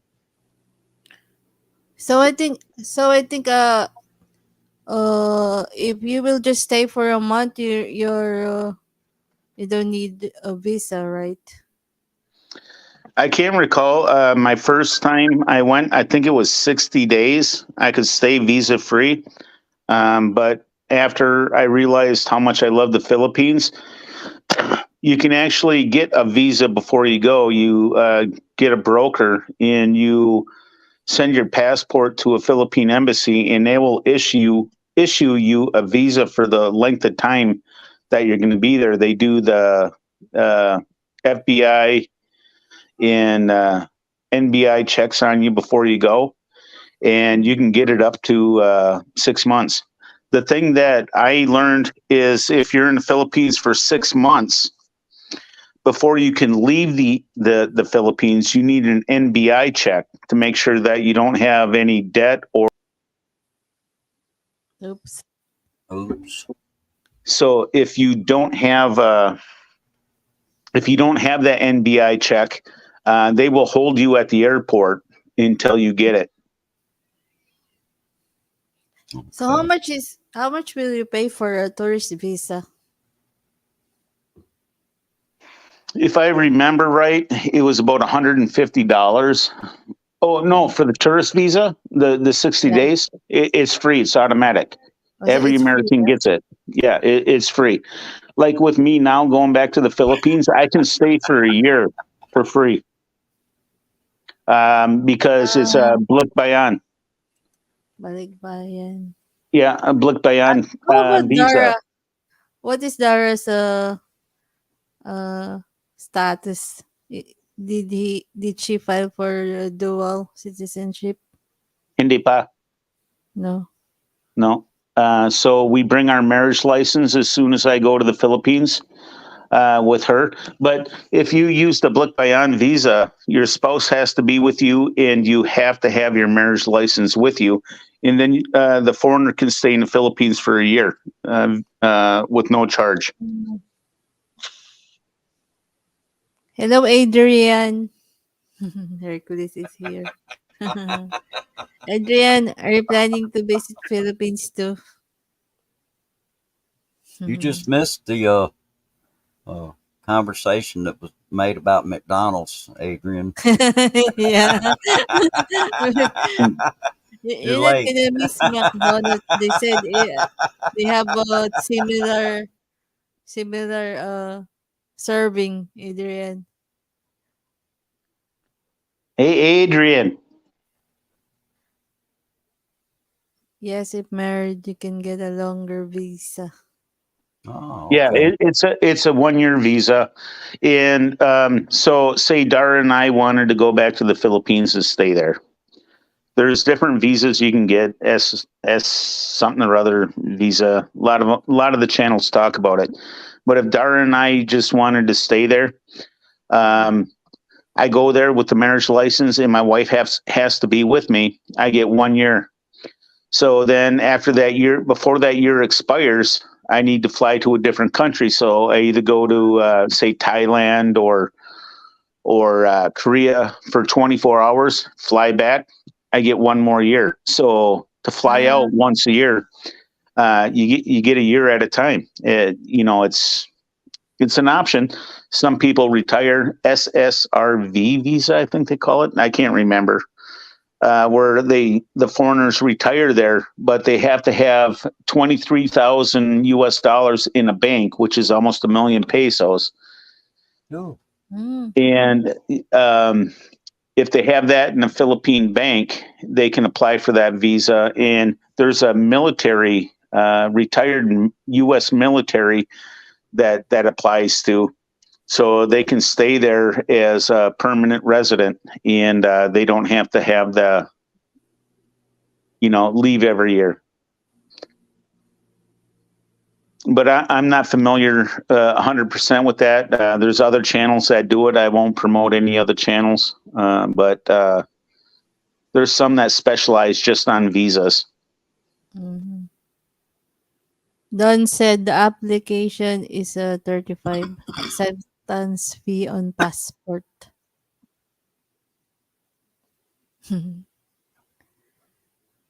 That's Don said.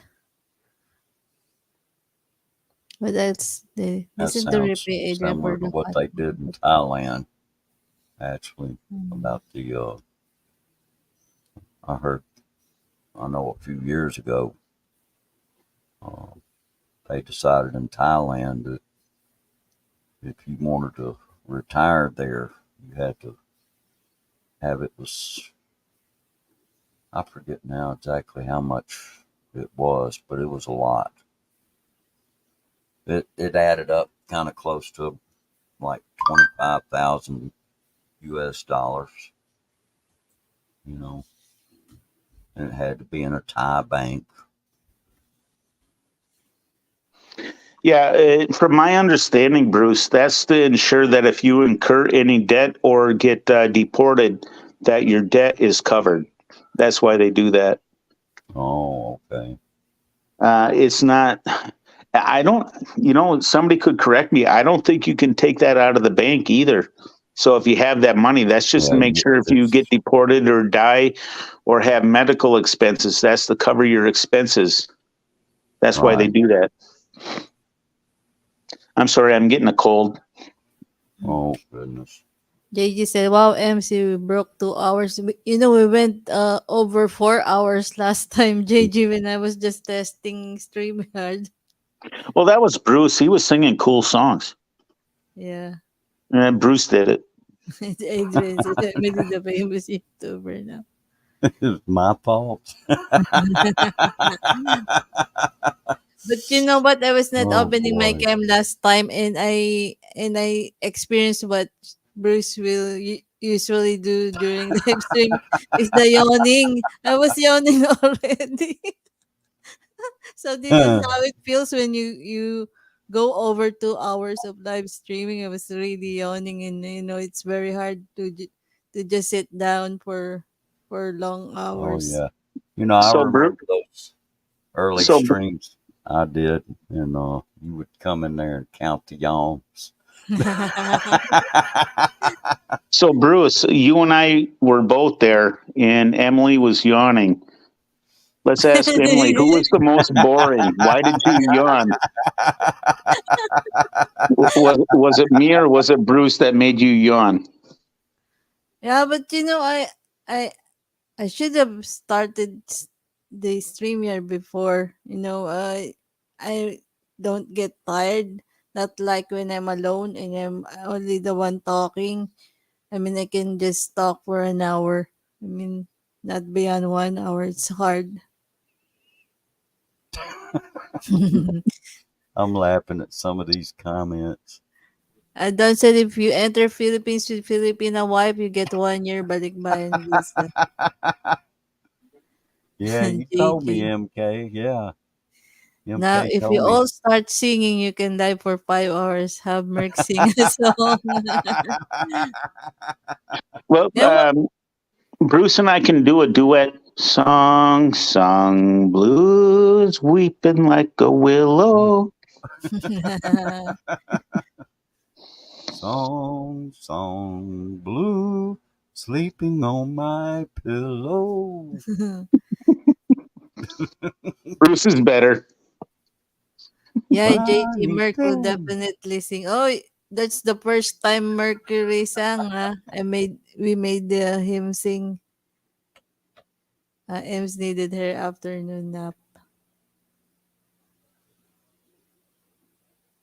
Mr. Bruce. Haha. I thought sis Ems would be addicted of StreamYard. Yeah, yeah, MK, but I only have the pre account.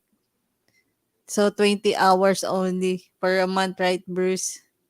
Well, yeah, but So MK says I won't says be that you're really getting addicted. addicted. Mm. Well, you're actually the last one you were practicing, and when I first got on, I said, "Be careful of this, be careful of that." Some things happened, but we got rid of it. Yeah. But now And you're I was able practicing. to trim it. I was able to trim it inside the edit. I watch a video. Yeah, I didn't get to rewatch it back yet. We've been trying to winterize stuff here. Winter's supposed to hit early. Oh wow, yeah, and where you're located as opposed to where I'm located, winter will hit early compared to what we'll still be experiencing mild temperatures when you start experiencing winter. Well, I'm going to have to hook up the plow truck early, and my exhaust fell off. So I got Oh, to get that fixed. And so I all got right. some stuff to fix, but there might be more plow videos coming this year. Oh wow. Okay.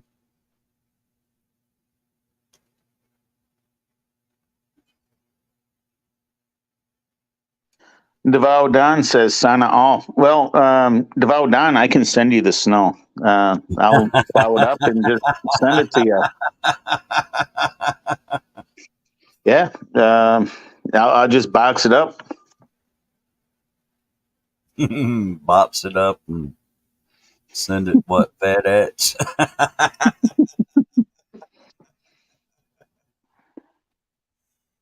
Oh Sana boy. all.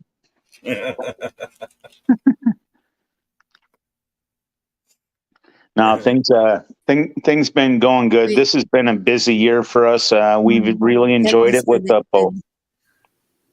Sorry. I got disconnected. Oh, you got disconnected. Well, Bruce was saying some pretty strange things. You might have to go back and watch that.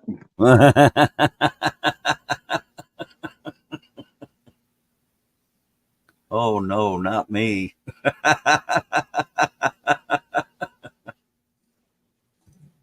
Oh boy.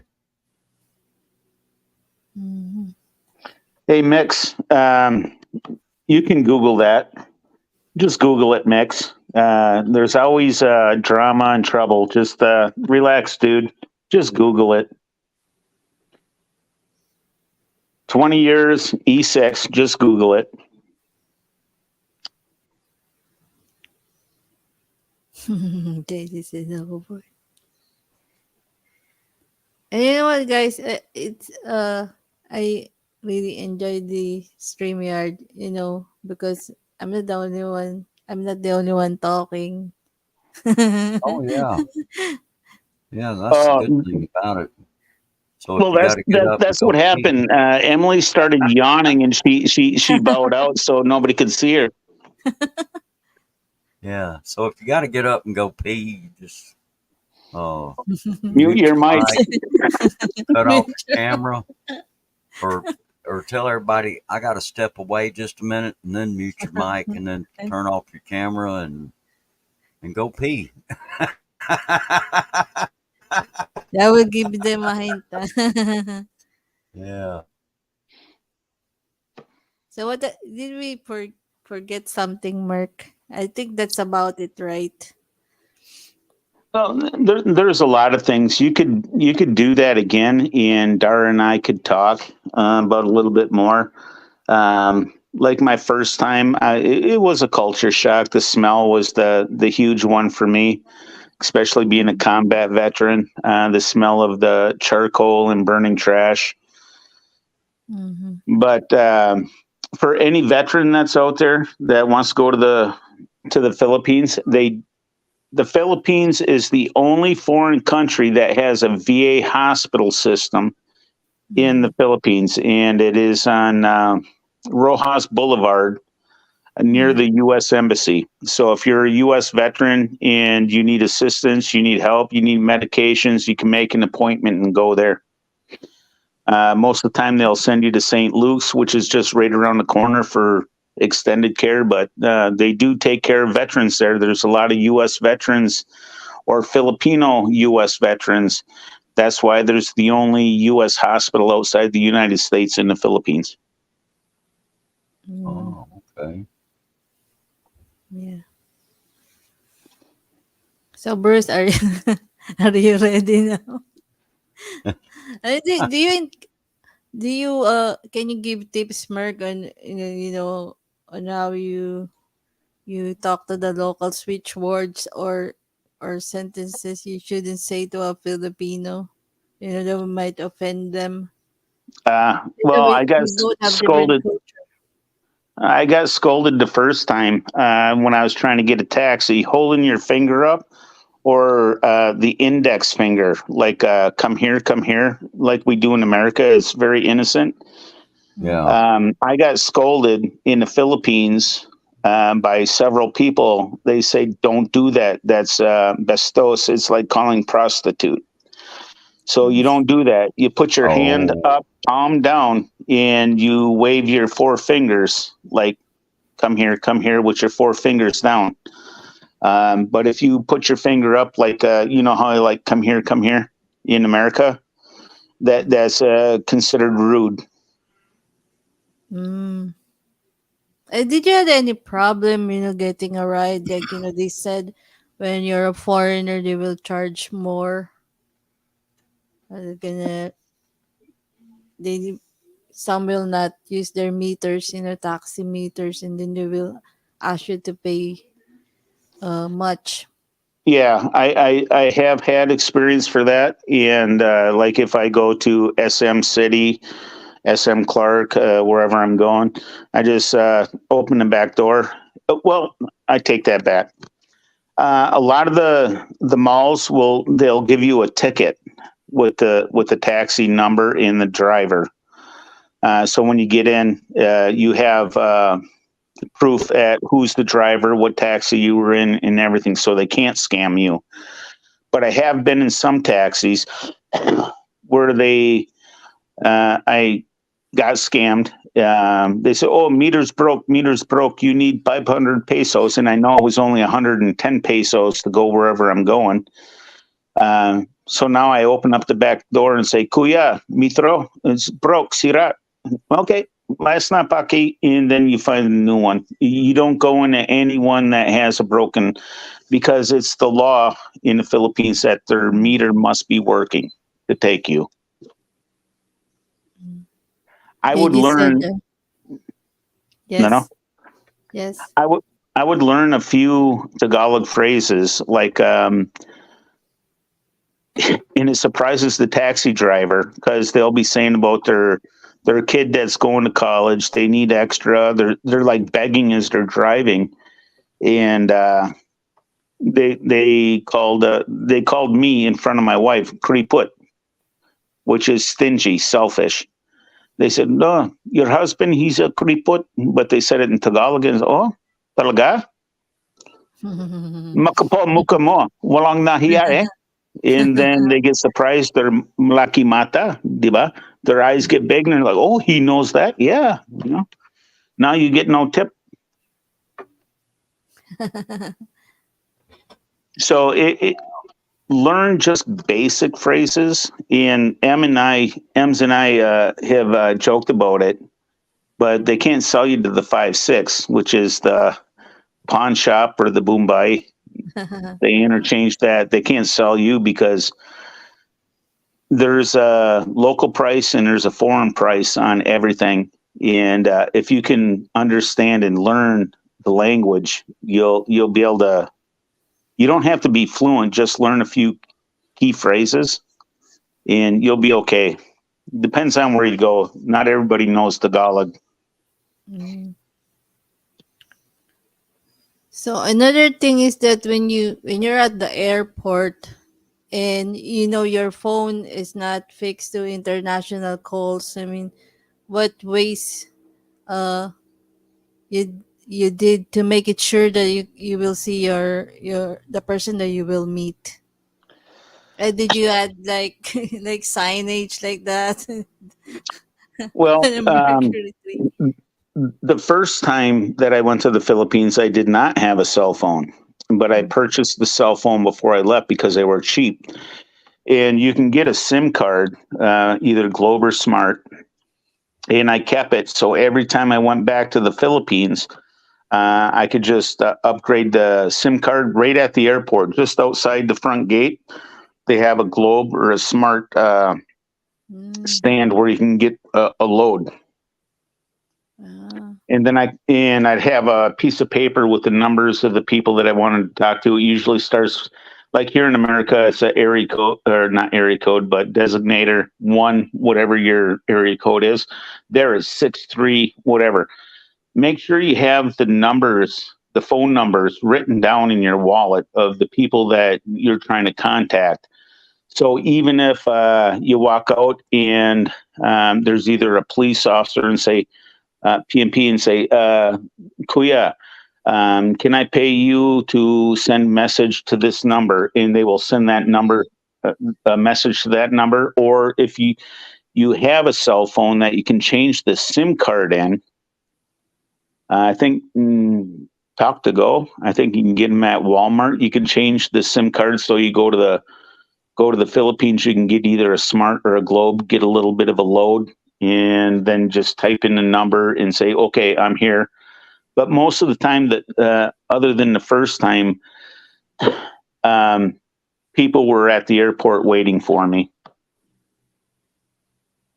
Yeah, or can you put like on your Android phone applications like the Messenger and other ways? I mean, the airport has internet. Well, I never experienced that, but yeah, I'm assuming. But then I would have a VPN because if you're using public Wi-Fi to contact people, you really don't want somebody trying to steal the data off your normal phone, your real phone. MK said you can buy SIM card at the airport. There are some vendors selling the SIM card. Make sure your cell phone is open line. Tama. That's a good tip, right? Yeah, that's true. That's what I was trying to say. And don't say, I had to have a security guard go across the street to alert my fiance the first time. I was in Manila December 2005.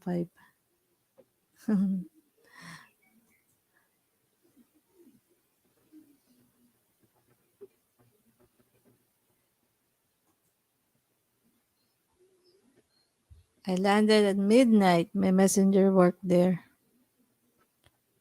MK said the internet of the airport is kind of very slow. So, Bruce, take note of that. So, Yeah, I'm looking at that now. Mark, is it confusing when you arrive at the Manila airport? I mean, where to greet the person you're visiting? Like, how crowded is the airport then? Like, Well, are you really gonna get lost like that? well, like Davao Don said, most international flights, especially when you land in Manila, this time we're going to try to land somewhere else. They got new international airports. It's after midnight. There's not a lot of people. Mostly the people out of your flight are there.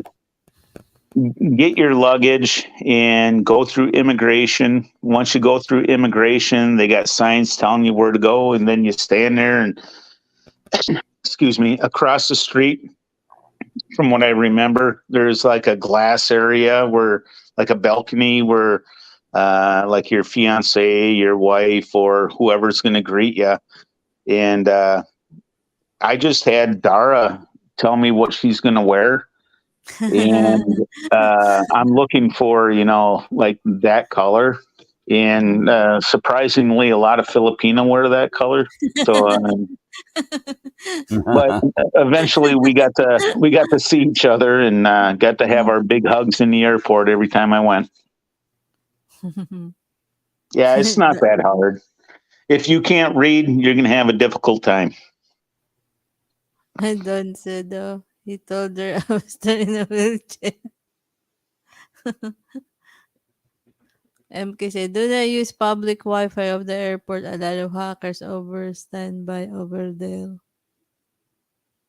JG said, I had no problem navigating in Manila cab to the hotel, but first I got SIM card in exchange a few $100 and I was ready to rock. No. Yeah, Bruce, you need to have, uh, you know, there are lots of money changer there in the airport. Like Yeah, but if a you do hundred. the money changer in the airport, you're usually getting skimmed. I would wait and actually go to either a bank or like Robinson or SM Mall because there are people at the airport that'll change your American money in for Filipino money, and if you don't know the exchange rate, you're getting Yeah, ripped off. I think they Mm. they offer lower.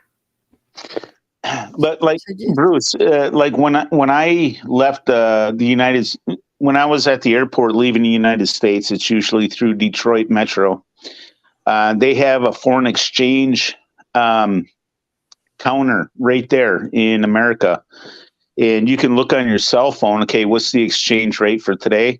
And you go up to the exchange counter and say, I'd like to change my American money in for Philippine pesos. And they say, okay. And you give them how much you're willing to take with you. So you have money on the ground and you know that you're not getting ripped off. Because if you jump out of the airplane and you're going to these people that you've never met in a foreign country saying, oh, I'm going to exchange foreign money for Philippine peso. If you don't know that, you're probably going to get skimmed. Just a heads up. You can usually change it at an international airport. Then, so if you have a lot of Philippine pesos when you come home, say you got 30,000 Philippine pesos, you can change that in when you come home. Excuse me, at the international airport, whatever city you go to, and they'll give you the fair exchange rate. I wouldn't exchange at the vendors outside the airport. In the Philippines, I would not do it. yeah, Don said, I stood under the sign last name B. Did you do that also, Merc? Because I think there are letters there, right? You just Yes, stand in. there are number letters. Yeah, I stood there like a dead fish, and like Devout Don said, I was in a wheelchair. I couldn't walk by the time I got there. Yeah, so I was in a wheelchair, and I'm sitting underneath this letter. Nobody's coming, and I'm looking, and then after everybody's gone, I see this beautiful lady come running towards me and give me a big hug. It's my wife. Like in the movies, like you do slow motion and you lift her up in there. Oh Yeah, yeah. and you Yeah. hear that song, blues weeping like a willow. Yeah, yeah, it's just like the movies. MK said, "Do not worry, Mr. Bruce. I will gonna pick you up at the airport." Woohoo! Then Don said, "They have exchange There you windows go, right at the son. exit, Merc, in Manila." MK said, "I will be using my broomstick to pick you up there." What if Bruce is wearing his kilt and then you will let him ride a broomstick? That could be kind of a surprise picking up a guy in a kilt with a broomstick.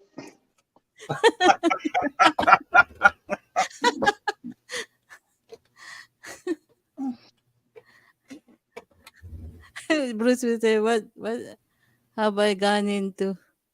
Broomstick. I just changed 100, not much difference. Yeah, I think you need to have you need to have pesos, right, Merc?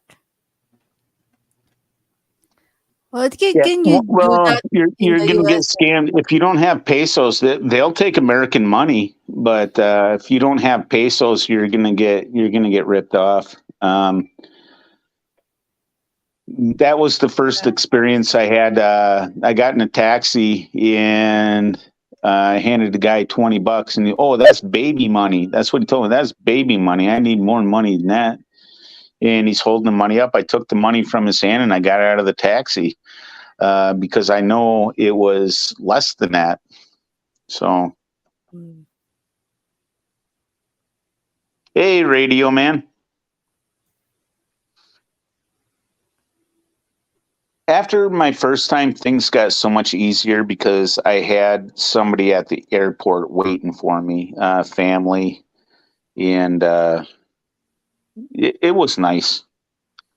This time we're going. We're not telling anybody. We're going back to the Philippines. We're going to surprise the whole family. So hopefully they're not watching your channel. It- Tropical team is in the house. Hello, tropical team. Yeah. Hey, Hey, Tropical Tim. Tim, Hello. radio man.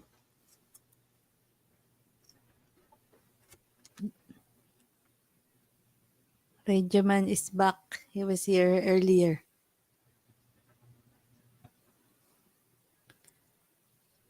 Hello, tropical team. How are you?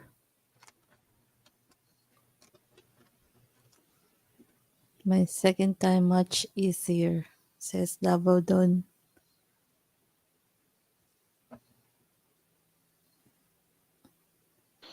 Yeah, as the more you go, the more comfortable you are, the easier it is. I wouldn't say the fear of the unknown, it's the excitement and everything else. And once you get it down, you get comfortable, you get a little bit of knowledge. It's like anything else in life. You do good. So the first time, it's exciting. But the air fare is much expensive now, right, Merc? The first time I flew to the Philippines round trip was $800 round trip. When I went to get my wife and my son, it was $1,500 per person, and three of us flew. So, under this economy, especially coming up in an election season, I don't know what this summer's going to hold. Could be $2,000 per person. I don't know yet. Mm-hmm. So, what do you think will be the? I mean, if someone will ask you if one is going to stay a month here in the Philippines, I mean, how much money he should have? I mean, fair price. I mean, that he will enjoy Philippines. I Uh, mean, the budget. that that depends on the person, and once again, there's so many channels out there that say different things. But Mm-hmm. me personally, and from my experience, and some people call it BS, uh, I can live on $1,000 US a month and live comfortable. I did have an apartment there. We're going back on vacation for 3 weeks, 4 weeks, whatever.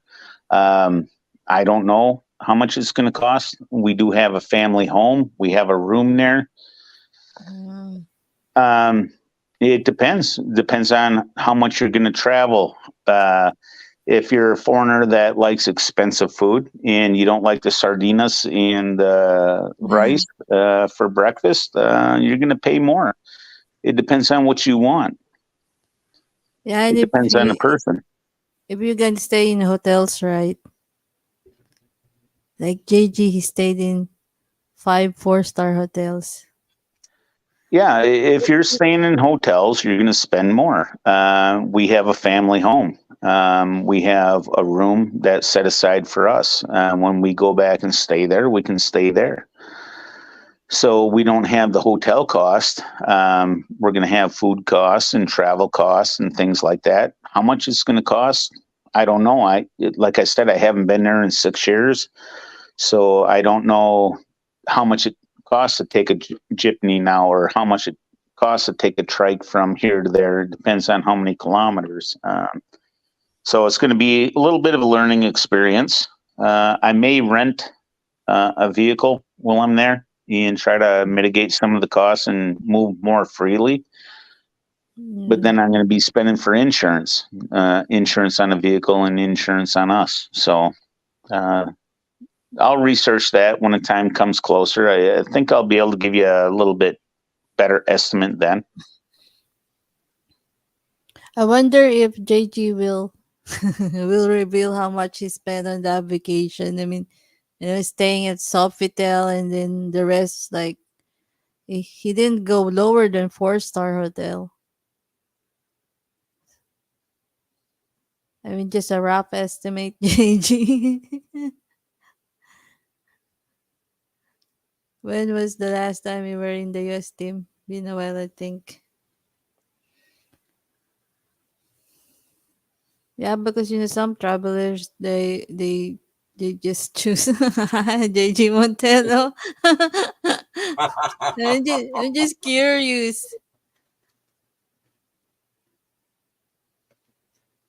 I think it's some just go to hostels like that, guest houses, and bed and breakfast is a lot cheaper. Yeah, and see, each traveler is different, and Mm. that's why a lot of Filipino have their bias against foreigners.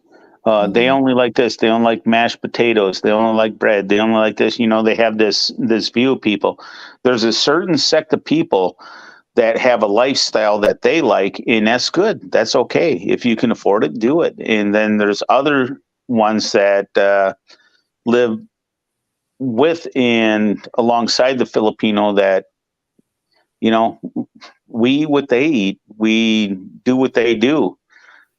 So there's a different people, and that's okay. We're all different. There's nothing wrong with that. Builds the Philippine economy. Have you tried eating at the Carinderia, Merc? Carinderia. Yeah, this those places that they just put there. It's a takeout thing. They put all the dishes on the Oh, table. yeah, like yeah, where they like it's not a sari store, but they have their stuff out there Mhm. and they have the lids and stuff like that. Yes, I have eaten from some of Uh, them. If I felt they're clean and good, yeah, I have eaten there. it's Uh, like $1 per serving. You yes. get the pork. Tim said Ray and I will be opening an Airbnb. You get fresh air and pay with beer and beer. Haven't been to US since April Well, I would just 2000. have to ask Tropical Tim on that. What's the price of beer now? When I was there, it was 54 cents for a Red Horse. Uh, that could get expensive. Depends on the price of beer. Did that go up?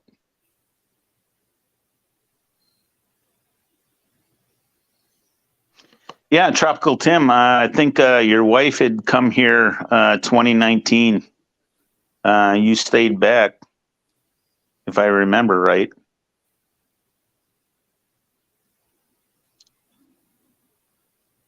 JG said not through M's. When I was visiting Tom, I stayed in a crab box, but that was better than the alternate hotel.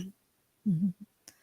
Yeah, crab box. A crab box to me is more like a litter box, and he lives with cats. He probably was pretty homey with that one.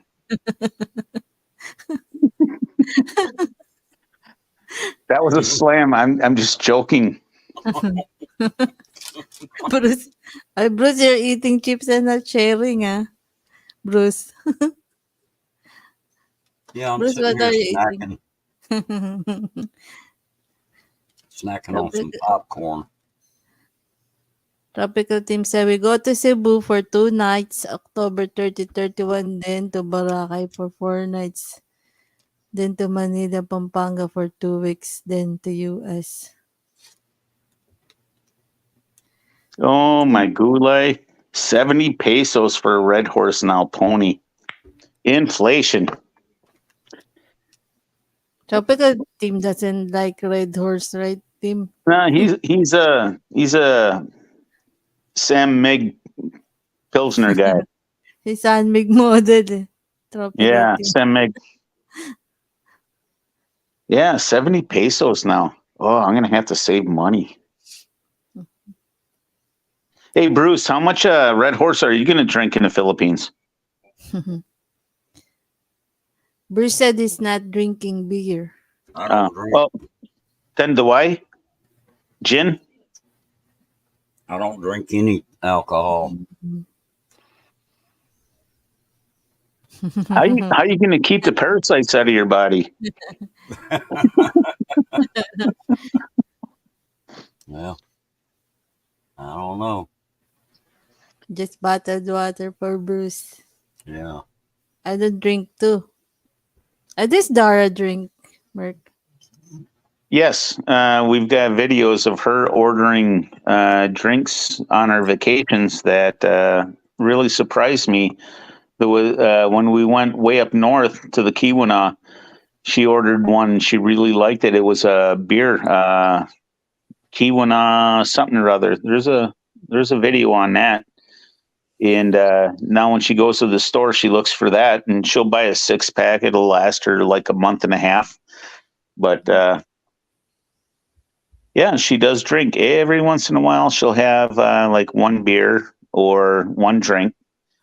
Once in a while, I can get her to drink a Jack Daniels and Coke when we're relaxing, like when we seen Freddie Aguilar, and she had a Jack and Coke that night at the City State Hotel off of Mabini Street.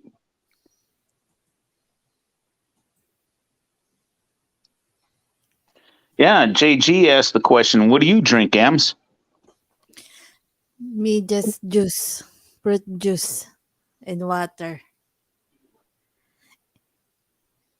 If the guy has budget, slushy, smoothie. I'm a baby, JG. Baby. Yep. Ems drink. No, I don't drink. I never like beer and I don't drink beer. Just juice. My favorite is watermelon and the buko juice. Well, we no. have there's songs in America, watermelon wine. Oh yeah. Have you ever had what it's I was gonna say buko. It's coconut juice. coconut wine. I got a brain fart. The tuba. Tuba. Yeah. Have you ever had tuba? No. I don't drink alcohol. I don't drink. I probably drink wine once in a while, but no, not really a drinker. Tuba. Once in a blue moon. Yeah, no, I don't. Well, there's from my experience, there's two different kinds of tuba. One is fermented alac, and the other one's like suka vinegar. But this is that can be dangerous, Merc. There are lots that that had trouble drinking that.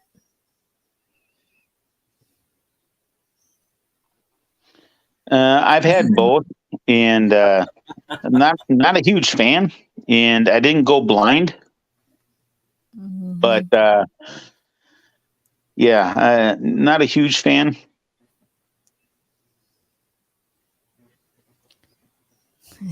Tim said that's the only reason I married Ray. She doesn't drink beer more for me.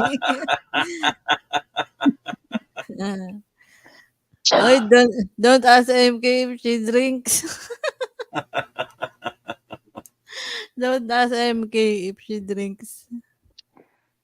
The are sweet and some are sour. I have no idea, sis MK. Oh, Sis MK, Lembu Nog. That just popped into my head. Lembu Nog. I remember drinking that. Almost remember drinking that. Yeah, we were drinking Tanduay, and they broke open Lembu Nog, and my head hurt the next day. Ah. Now, what exactly is that anyway? Lambu Nog, it's like a coconut wine, I believe. Oh, MK. okay. Because Very yeah, common it's fruit. near Lambu now. They had a mudslide. They had the year that I was the one of the years that I was there. They had a bad rain mudslide and it wrecked the road. And we turned around, and a lot of the family brought Lambu Nog. Lambu Oh, Nog. but no. Yeah, it's been a while, so my memory's a little rusty. Yeah, Lambu Nog. Okay. Hey, Luke, how you doing, buddy? Hey, Luke. Luke is here. General Turtle. Mhm. Hello, Morning, look. Luke. I look went here in the Philippines also. Was that your first time, look, when you visited Philippines this year? Was that your first time? All right. Tropical Tim said he's not going to drink anything produced and bottled in the jungle. Yeah, and the ships the torpedo juice. Come on, man, torpedo juice. I heard about that.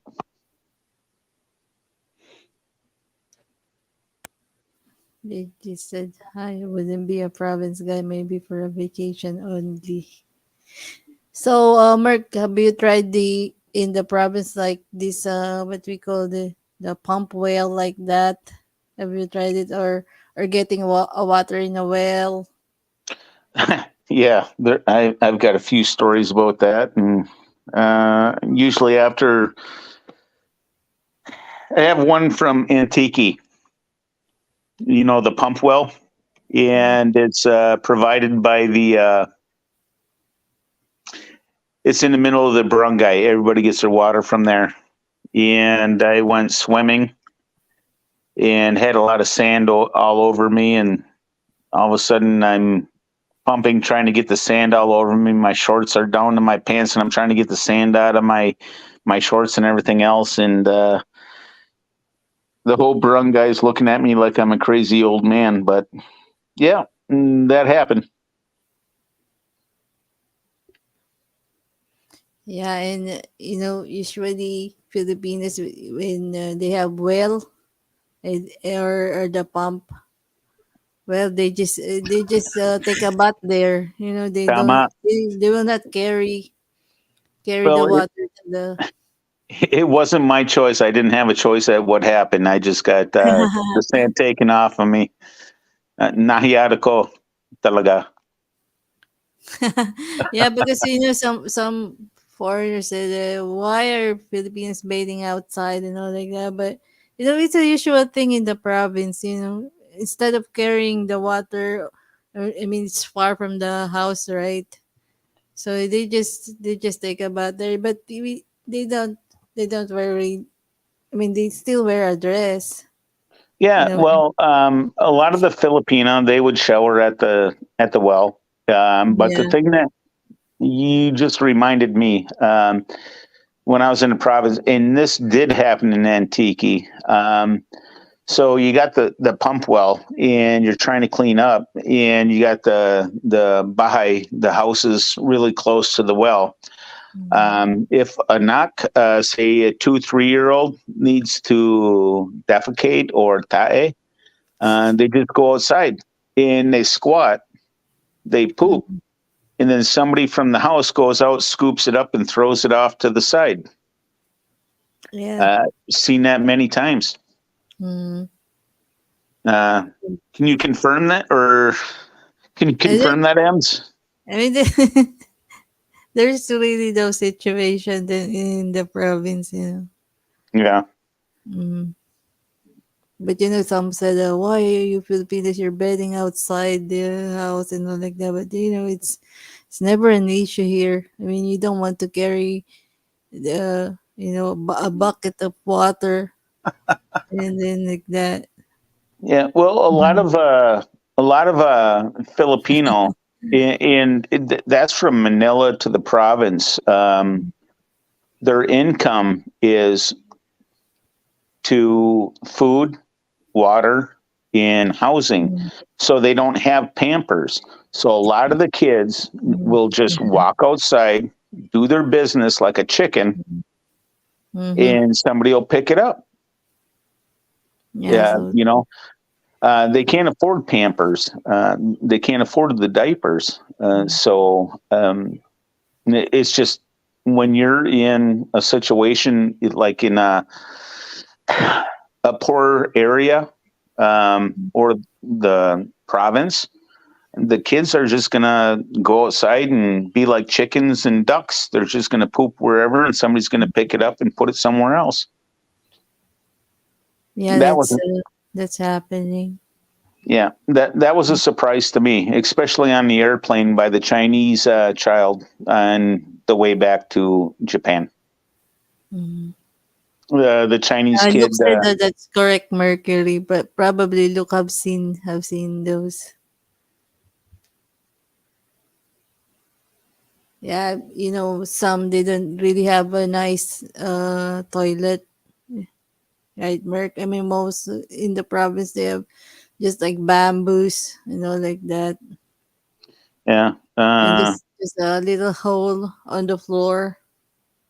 yeah. Well, um, in the province in Iloilo province, it was just a vault toilet that was made out of cinder blocks, Mm-hmm. and it was a hole in the floor. And I said, I can't do that. And I gave them money, and they actually put a toilet, but I had to use a tabo to flush the toilet. I couldn't squat over a hole. That's what they expected me to Yeah. do for 6 months. I got to sit down, relax, and read a newspaper and smoke a cigarette. I can't just squat there. So Yes. it depends on where you're going. Talk to them ahead of time. Figure out what kind of toilet do you have. Everything else. Yeah, or that's why some just chose to rent an apartment, when in the province. Well, MK can vouch for like Latawan and Honeyway. You can go to Honeyway. That's 15, 20 minutes from Latawan. In Damaris Hills is on the way, and a very beautiful area. But when you get up deep in the province, you don't have those luxuries. It's a farm field. It's a rice field. It's Bahay Kobo. It's a bamboo house.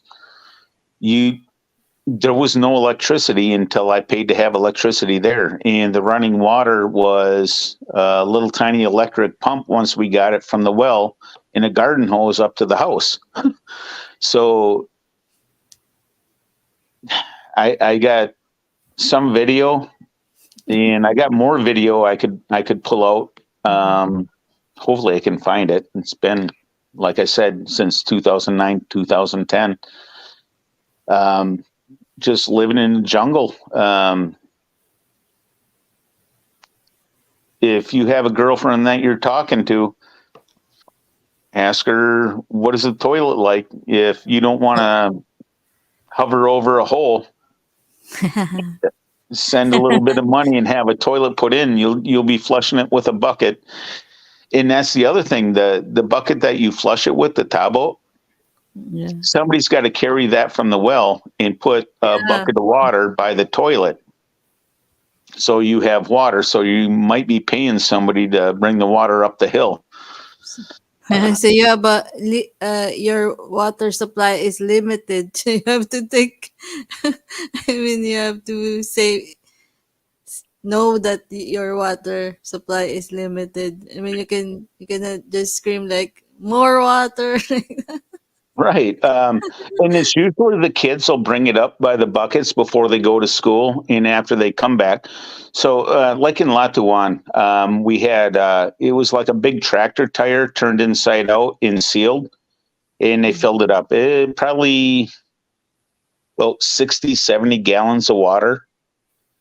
And that was used for shower, flushing the toilet, and cooking.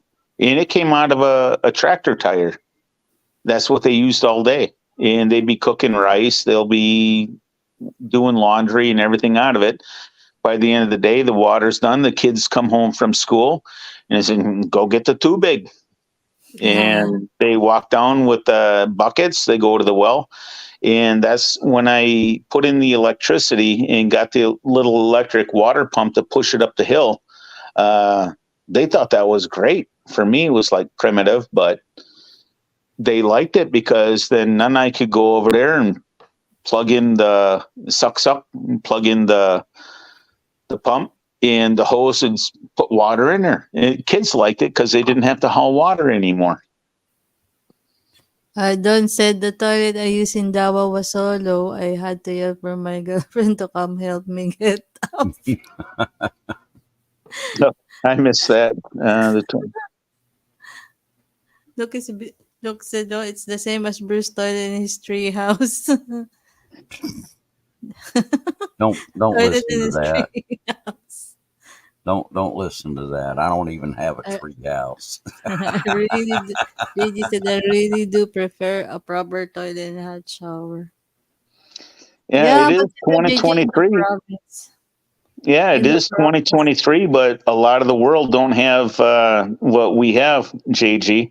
Yeah. It's not even like the 1800s. Some of it's beyond, 16, 1700s. They don't have that luxury. And us as foreign coddled people, we just expect everything. And that's why I said in the beginning, when you go to the Philippines, don't go with your Western attitude because you're going to be disappointed. That's how they live. And if you really want to be happy and you can be fluid enough to actually just live like them, Mhm. it's okay. I'm not a fan of the tabo, but when you run out of toilet paper, you just do that and just wash your hands really good with a lot of soap. So how about mosquitoes, Mark? Do you have lots of mosquitoes here? I mean, the bugs, especially in the province. They have these small bugs. They bite they bite you and leave you. Well, lamok, And yeah, not only lamok. I mean, there's little bugs. They langum, will yeah. langum, they bite. They're just as bad as lamok. Yeah.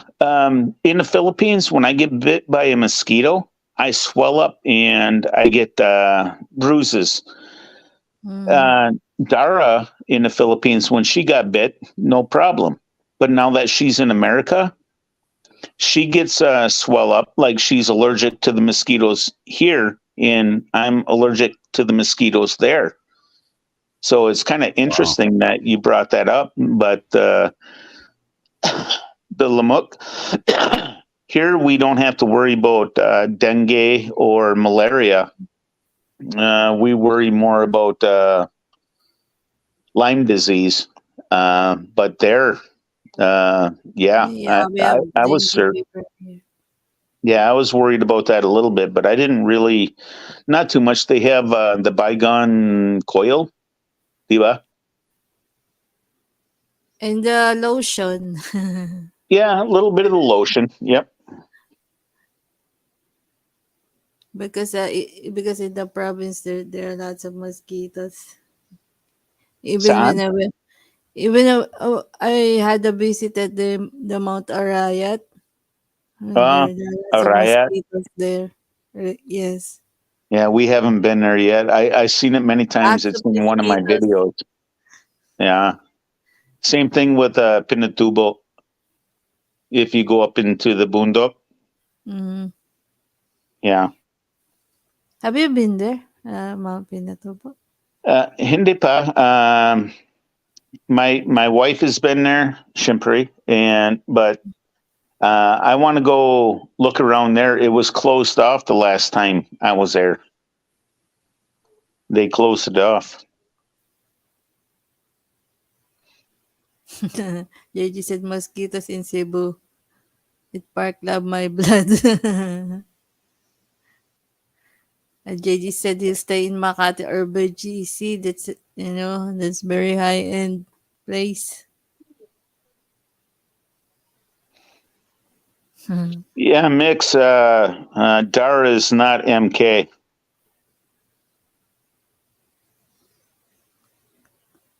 Tim said there is no need for toilet paper in the province. Plenty of warm, moist, large, strong jungle leaves. Have you tried that, Tim? Just get the happy puppy walk going and scrape your butt on the ground.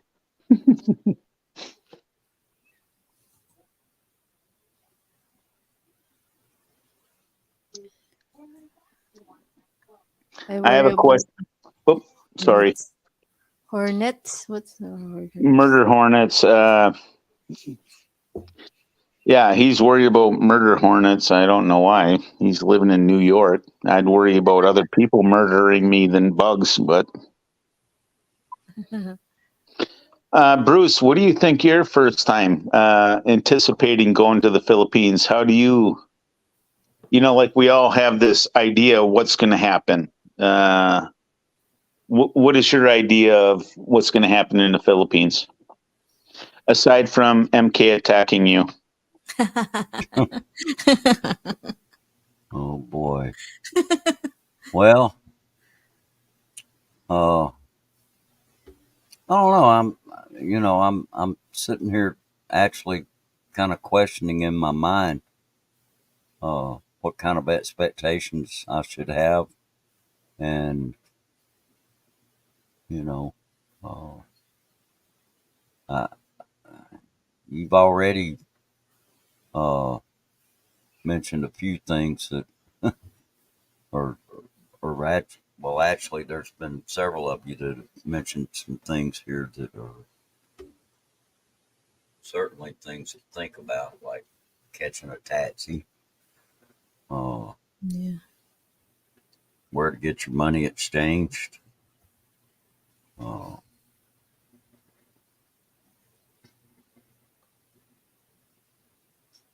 you know, I, I Tim said, know mhm. me being the foreigner, I would certainly need to, you know, try to be. I definitely would need to be patient. I know that. Well, patient, keep your head on a swivel. But unlike many Westerners, and I know you are, Bruce, you're a very patient man. And I think you'll really enjoy it. You're just kind of laid back. I've seen foreigners swear at people in restaurants because their order wasn't right and everything else. You just gotta Right. go with the flow. And I think you're the type of guy that can go with the flow and just enjoy it. I pooped in the woods, so pooping in the jungle was no different for me, being Look, in the army. I've pooped in the woods here in Mississippi before, so Well, there you go.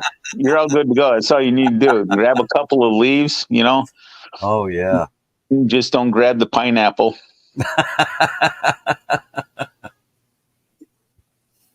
But It's I so thought that beautiful was and good. amazing to see the fresh fruits and vegetables in the jungle. I never knew pineapples grew like that, and it's beautiful. And then the banana plants and just everything else. And if you can just relax and not worry about the Western stuff, you'll love it. Yeah. Don said the first step is the hardest. That's true. I think with anything in life, you know, that you've never done before, never experienced, uh, it's those first steps, first movements that you make. You know, those are the hardest. Mainly because you don't really know what you're stepping off into something you've never experienced before. And so, once you go and you know, experience it, then you have a better idea the second time around. Uh, you know, so yeah, I'm looking forward to it. I'm usually one that just kind of lives in the moment anyway. You know, I just don't want to have moments where I'm up here getting robbed.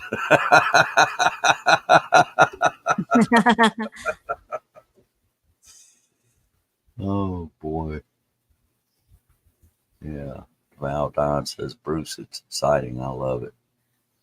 What you gonna wear, Bruce? Oh boy. That's probably the you're gonna say what you wanna wear, like Merck said.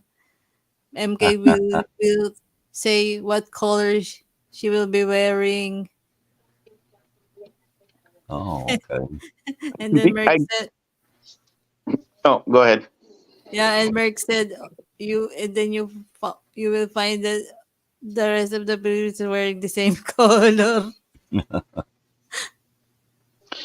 I guess the other little bit of advice that I would have is medication is way different in the Philippines, and some things are prohibited to bring in the Philippines, even if you have a prescription. Um, Make sure you have enough of your prescription drugs, whether it be blood pressure or pain relievers or whatever you're going to need. It's different because I think some of it, even for like ibuprofen or acetaminophen, Tylenol, you may need a prescription for it from a druggist. They're way different and more strict there. So make sure you take your medications with you if you need them. Right. Well, luckily, I'm not on a bunch of medication. So that's a good thing. Yeah, you will need a prescription, right, Merck? If you will carry medicine. Right. And like I said, there's some medications that you just can't bring in. There's some, even if you have a prescription for it, you can't bring it in. Oh, Are you allowed to bring like food like chips like that at the airport? I mean, are you allowed to? Well, if you buy it at the airport, you can bring it in, but it's not like I could get a bunch of squirrel meat and try to take it to the Philippines. They don't allow that. Like venison or anything wild game here, I can't take that international. It's prohibited. But if you buy something that you like at the exchange, you can bring that in usually. They have the in-flight purchases that you can take in, but yeah, there's certain things you can't take in. I don't think they'd let me take moose meat into the Philippines. you Look can at get what Luke burgers said. in. You can get burgers in the Philippines, Luke. Luke said MK is always making your room proper every week again, Bruce. The pig's room. Boy, Pig's room. don't listen to Luke. Uh, MK said topless.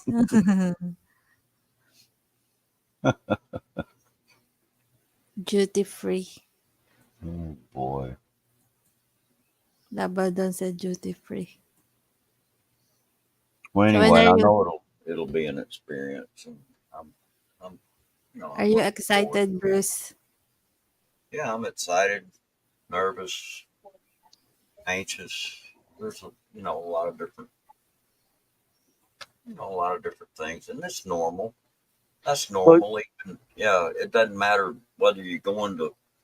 Uh, I mean, if I left here and like when I drove to Texas back in January, uh, I was driving down to visit my sisters, and I didn't know what to expect. I was a little bit nervous about that. That's just normal, Luke. I mean, you go somewhere, you're going to be a little nervous if you've never been there before. Yeah, true. Even probably just inside US, right, Bruce, I if you mean, haven't been. I've always been one that, if I go, you know, whenever I would go like somewhere new that I've never been before, yeah, I've always been one to be maybe just a little bit nervous, not scared, just a little nervous, you know. That's the Like, excitement about an Yeah, adventure and a it's new really trip. exactly. It's more of an excitement type thing. It's not a fear, you know. mhm. There's a big difference. It's like me now. I'm old. I get excited when I have a bowel movement. It's like, woohoo, you know? And how many hours travel is that from the US to Philippines? I mean, how would you deal with sitting down that long hours? Long hours. You mean like on a plane? Yeah, on a plane. Yeah, So is now there that's. any tips I've that been on a plane, but I've never been on a plane trip that would, last that long. Uh, and I know you that. might not be like a leg cramp like that? I mean, Yeah, I know that that will be a very long trip. You know. Oh, yeah, it is. It's about 22 hours, depending on what flight you take. I'm running out of battery. Hopefully, I can keep up. I might have to come back on EMS. I'm at 5%. Oh my goodness. But They have to no, hop. the flight isn't that bad. You can get up, walk around, just keep your shoes and your socks on, Bruce, and nobody's going to get angry at you. Okay. Nobody likes shoeless people on a plane. Yeah. And no, I mean, it's all I've been good. on a plane before, but you know, the the flights I took were, relatively short compared to, trying to Well, fly. about 22 hours. You get a few meals. You watch about 5 movies, and you're there. Okay. Look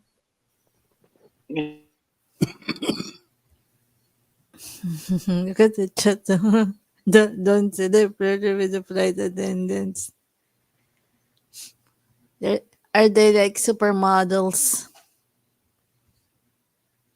Done. JJ's asking, where's the farthest place you've flown to, Bruce? I've flown just uh like I flew from Kansas City back to Mississippi one time.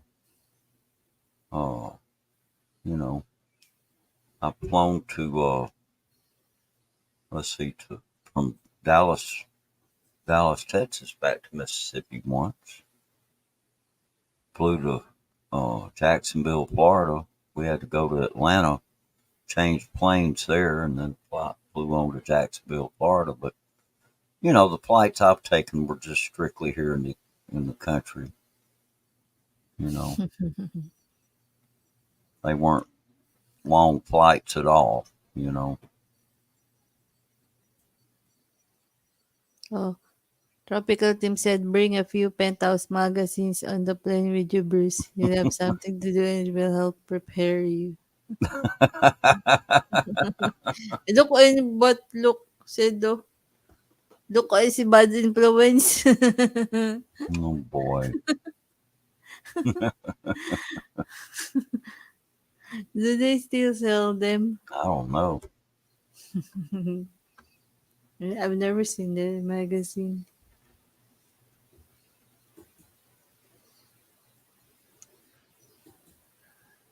So, I think that's about it, right, Mark? We haven't forgot anything for Bruce. He's gonna replay the video.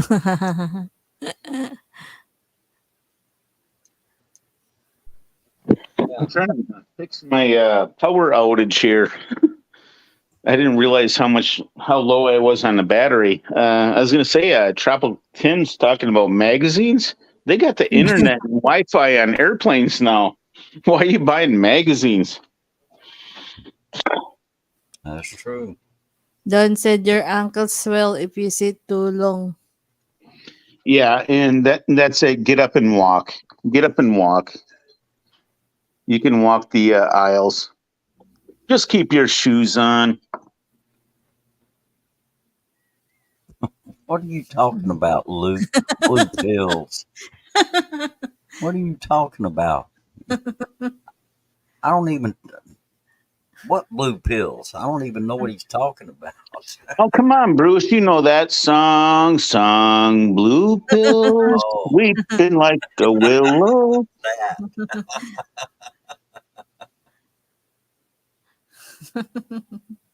that. Lucas giving you tips, Bruce. Yeah, I know. He's always got a lot to say. And, Well, you got to give somebody like Luke a lot of credit. Maybe he forgot his and he's just looking out for you. oh, well, he should be more careful. Yeah, that's what I'm saying. Make sure you take the proper medications with you there, Luke. That's my advice.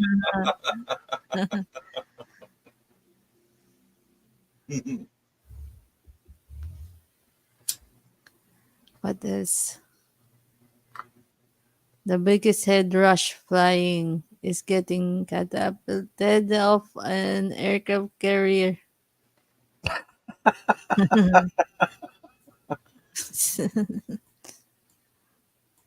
Oh boy. Merc, I was suggesting Bruce bring some of the many magazines he's got lying around the house. Oh, yeah. Well, yeah, if he's already got them, you might as well take them, right? Luke says everything's working very good. I'm glad the medication is working for you, Luke. That's good.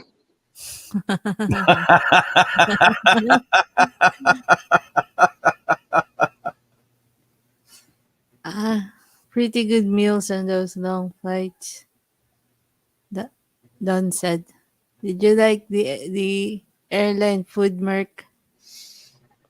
Yes, I like the airline food a lot. They do offer on international flights alcohol. Just don't consume too much because when you're in the air, it hits you a little bit different. Oh yeah. Just a heads up. But Bruce, they do offer tea and coffee, but a lot of that comes out of the holding tank. I would just take juice out of a bottle instead. Oh, okay. Is that included on your payment for the fare, the food? Yes, it's all included. You don't have to pay for it. Like when I fly Philippine Airline or Cebu Pacific, they like if you want food on the Philippine Airlines or something like that, you pay for the cup of noodles or you pay for that, and it's not that great. Totally different on international flights, and they have a screen generally in front of you, and you can watch movies. They give you earbuds, they give you a blanket, an eye mask so you can rest and sleep. I think that's one of the hardest things that I had flying. You leave here at like noon, you get there at midnight, and you're just so tired because it's like 12 o'clock in the afternoon your time when you arrive, and it's midnight. So the time adjustment takes a few days to get used to.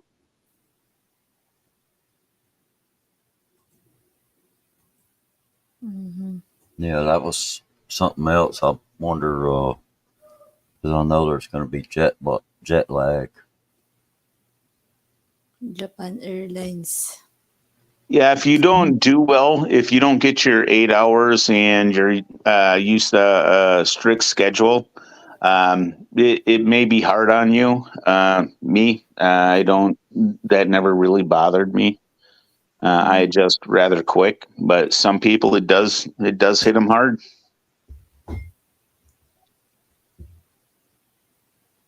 Yeah, that's something I've never experienced before, so I don't know. Guess we'll wait and see. Well, I can tell you when you're excited, Bruce, and you can rest a little bit on the airplane once you get there. Um,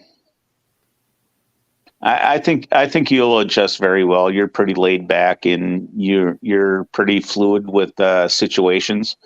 I think you do very well because you've worked a lot of nights and you do days and everything else. Even if you work at night, you're like your LS. I think you'll do very well. I wouldn't really worry about it. I think you'd be Right. pretty good with it. You Yeah. just got to be laid back and take it as it comes. Right. Don said jet lag is worse on way back. I found. Oh. I agree with that. I agree with that totally. Bruce is adaptive. And look at what Luke said. Bruce is flying with his slowly turtle car. Mhm. If there are babies on board, oh boy, you can't sleep then.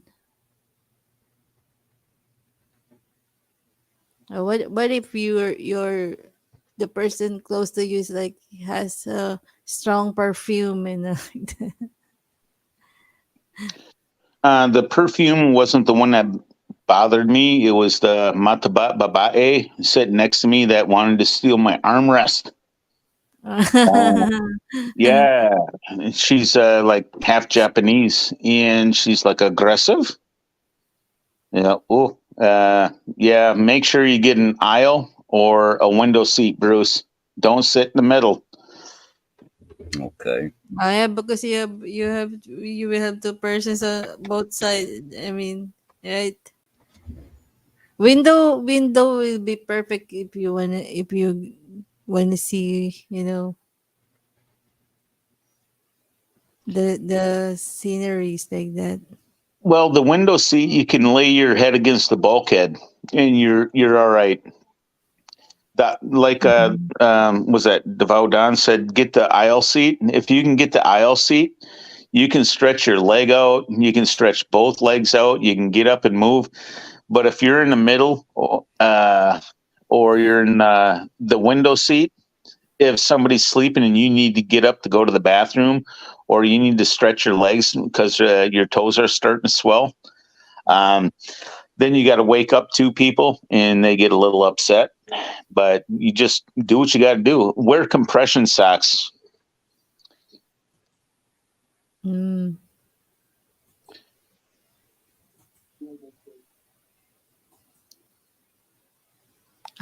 Okay, Tim, take care. Thanks for visiting and joining the chat. Take care, Tropical Tim. We appreciate you. Have a good night. Enjoy the rest of your Yeah. day. Take care, Tropical Tim. Good to see you. For me, going there every time, even this time, it's going to be the same. The excitement of going back. I'm always so excited to travel. I don't rest well. Then on the way home, my wife, she can't sleep on the plane. And then when we got to Japan, she fell asleep on the seats. And then when we got back on the plane, she was so excited she couldn't sleep again until we got home. And then she couldn't sleep because she's in a house that she never been to before. So yeah, the excitement when you're going somewhere, it yeah, I love it. I love the excitement, and we're gonna get to do it again this year. And we get to see Emily. We got to take her to lunch. I promised Emily lunch. Yahoo! Yahoo! Luke Oh said Bruce boy. will see sitting in the cargo place. Don't listen to him. JD Bruce, use your rewards point to upgrade to business class. Mm, okay. Thanks. Take Ebs to Yellow Cab. Pizza. I haven't been to Yellow Cab. I got a funny story about my wife in Yellow Cab. We went when we were dating. She's probably going to punch me in the head again. We went to Yellow Cab and we ordered a pizza with jalapenos on it. And we ate the pizza. And it's thin crust. And she loves pizza. She said, Malco, can I order another? So I had to order another one. Plus, we had wings. And she really enjoyed that. And we always giggle about that. We got to go back and relive that experience. Yellow Cab pizza at Marquee Mall was the best. Everywhere else in the Philippines, it was not good. Yeah, I like their seafood pasta, but it can get too hot, so I'll tell I'll tell them to lessen the hotness because it can get really very hot and spicy. Have you tried their seafood pasta? Hindi pa, but Dara and I, we like our food very spicy. So Yeah, we the use Kapampangan people like spicy, and they can eat those little red chili. tama, the Thai chili, di ba? Yeah, they always have dipping sauce with chili on it. Oh, yeah, we love it, and I love spicy food. My wife loves spicy food, so match made in heaven. JG, we have here the broccoli pizza, but I haven't tried. Broccoli pizza? That's not No, pizza. That's no, just no, a salad Brooklyn. with a crust. No, Brooklyn. Oh, Brooklyn. Brooklyn. Oh, Yeah. Brooklyn. So you have accent now, boy. I thought you said broccoli. Wow. Boy. And No, Emily was teasing me the other night because when I said baboy, baboy, how do you Yeah. say it, Emily? Baboy, baboy, no, you say it like not too fast, like baboy, like that. baboy. You were saying Boy. it baboy. Yeah, Boy. that's pig. That's Yeah. pig. Oh. Yeah. In Kapapangan is babi, but baboy. And I was Nahiat, but I'll put that out there, Ems. I thought you said broccoli pizza, but Brooklyn pizza? Yeah, we have a restaurant that says Brooklyn. Brooklyn. I forgot the whole name of the restaurant.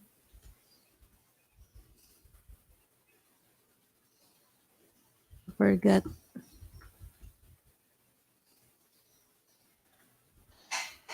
Yeah, Brooklyn style pizza. I don't know. Maybe JG could explain it a little bit better. It's more of a cheese tomato pizza with nothing on it and big slice and over processed crust, so it kind of hangs down. So you got to fold it over when you eat it. Uh, that's what I envision when I hear Brooklyn style pizza or New York style pizza. Yeah, there's a restaurant, Brooklyn, New York Pizza, but Oh, not too okay. many branches. They have there in BGC, I think, Makati. But I haven't been there. Yeah, you could probably do a thesis on New York pizza, JG. Do a video on, like, go around to each pizza place and rate it. I'd watch that. That'd be cool. Oh, I seen on YouTube there are a lot of people watching the food carts, and they really get a lot of views. Food carts in the US. I think JJ had one video of it. Yes, JG did some on that. Um, the food cart. I remember that one. It was quite a while ago. But yeah, I love pizza. I'm fat. I love food. I'll be honest. Did you like the lechon? Oh, lechon, crispy. It's one of my favorite. Do you eat the skin? What? Syempre. Ah, Oh yeah, you get that crispy skin and you eat that. The only one I'm not a fan of chicharon bulaklak. yeah, Ayoko yun. yeah, that's the smell. Wa it or wa. Yes, it's It's the stomach, right? it's puwet. It's intestine.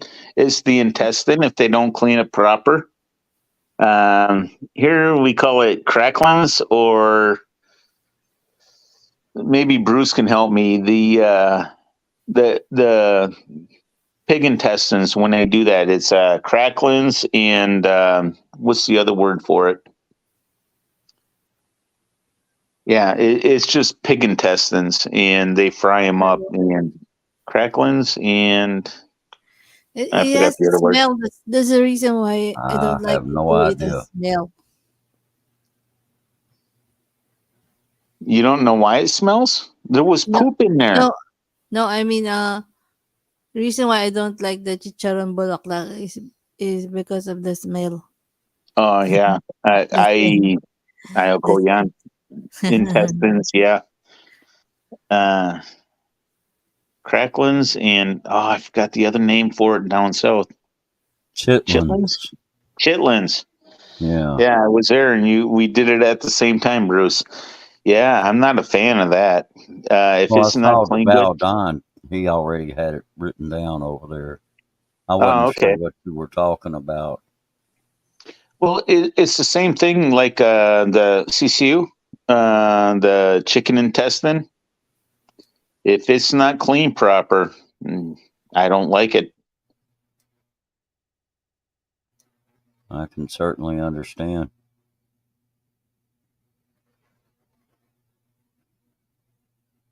JG, if you don't know what a chitlin is, it's pig intestines, and they're cooked, and people eat them.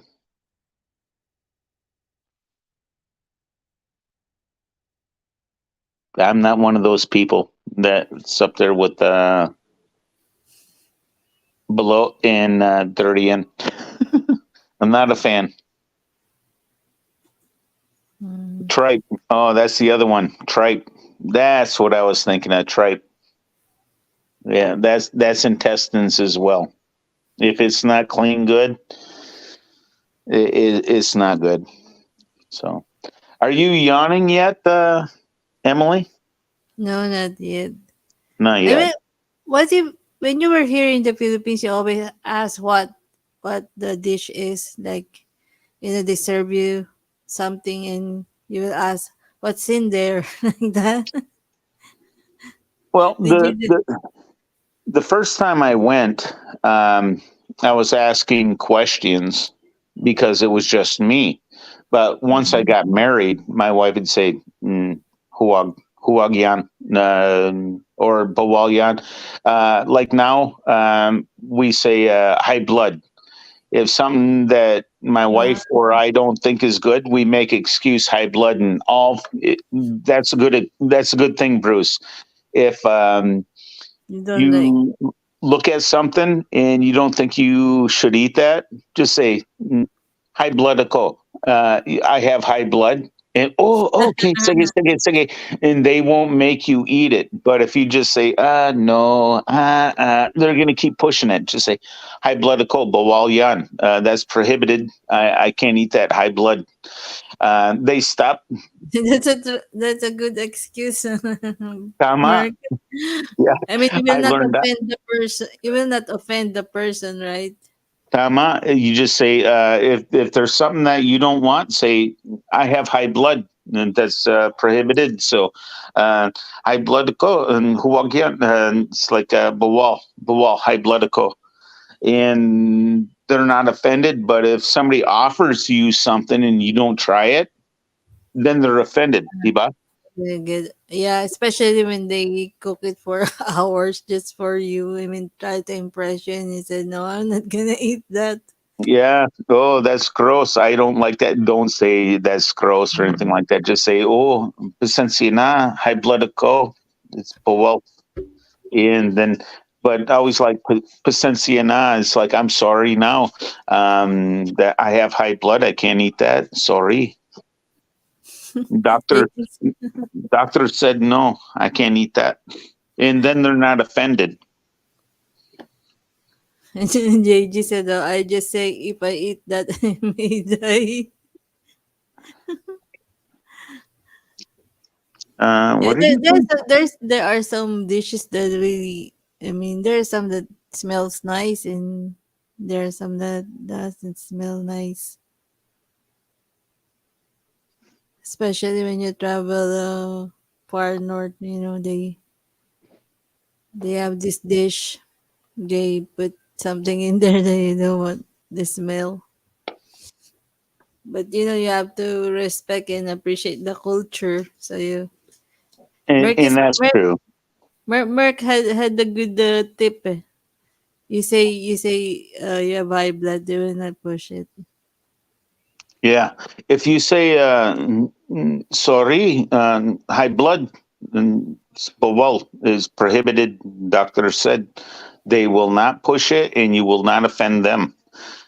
But Emily, the other night on her live stream, asked me about tuyo, Yeah, the dried fish. dried I like fish it. A lot of foreigners do not like dried fish. because of the Malakas smell. amoy is a strong smell, but I like it. I like it with rice and eggs.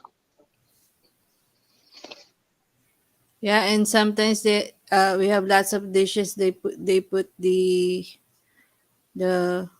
bagoong shrimp What paste the shrimp paste? Yep, and the bogaong shrimp fermented paste. fish. Fermented fish. They don't smell really nice for foreigners. I don't know I like if that with green mango. oh, you really tried it. Tama. I tried that with green mango with my wife. It's like pulutan.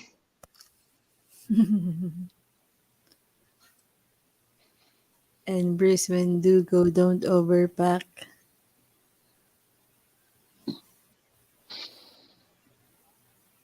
They also have this dried squid.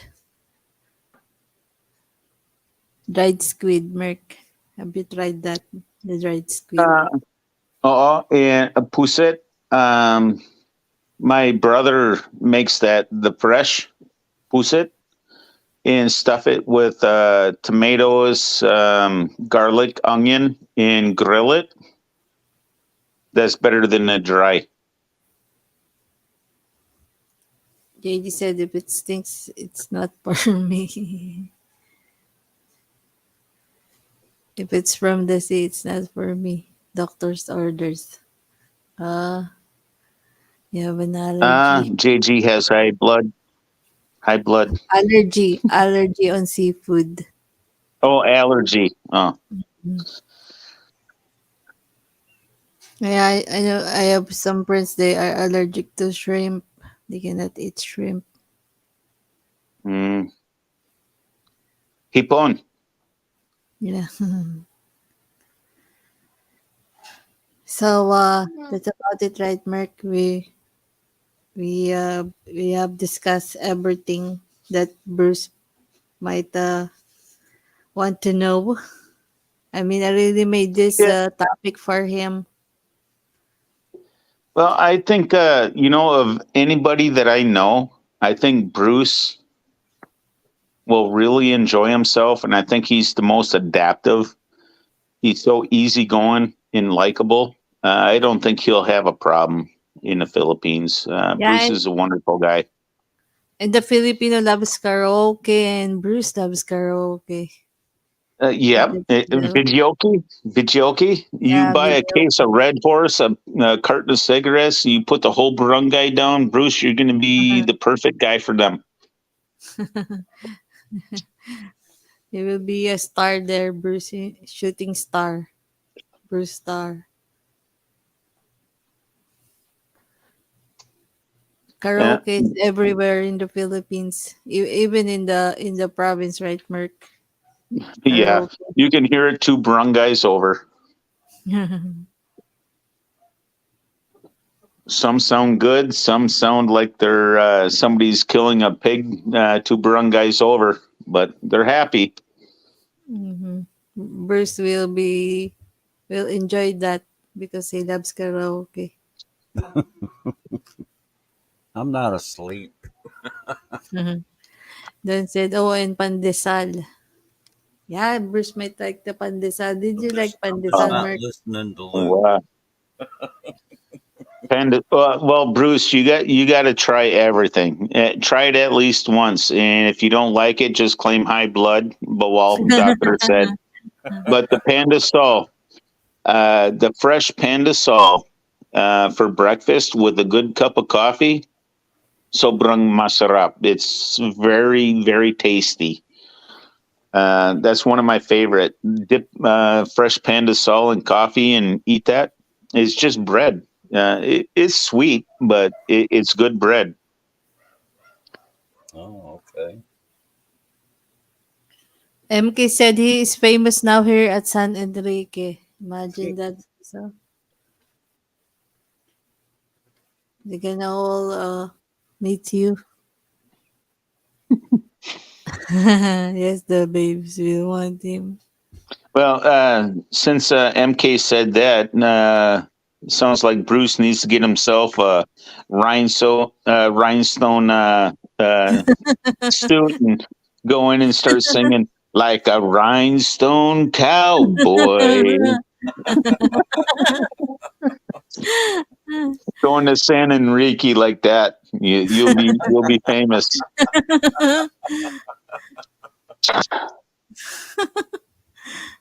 Boy, y'all Look at crazy. JJ. Yes, the babes will want him.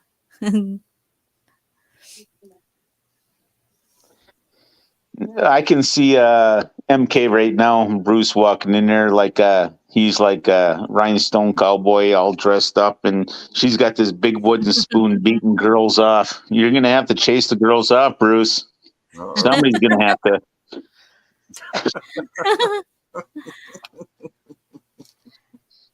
Yeah, but JJ said that you most experienced that the locals will be staring at you, so you need to prepare It's for true. that. I lived on Panay Island a lot, and San Enrique. I'm not too familiar. I don't know how far that is from Capiz and uh, Lambunao, and I have an idea where it is. Is I think it's closer to Antique, but not a lot of foreigners go there. So you're going to be stared at. You're going to be like JG said. You're going to be a zoo animal. People are going to look at you. People are going to touch you. Yeah, and then, they will try to have a conversation, especially the kids. They want to practice English. Well, from my experience, and MK can attest to that. Out there, some in the province don't know English, and they don't even know a lot of Tagalog. Uh, she was a teacher. It might be different in her area, but they're going to be shy. They're going to practice a little bit, and then they're going to run away. The kids, the babae, the girls, they're gonna like giggle and then are gonna get nahiya and run away. So I think MK is okay. She's got him.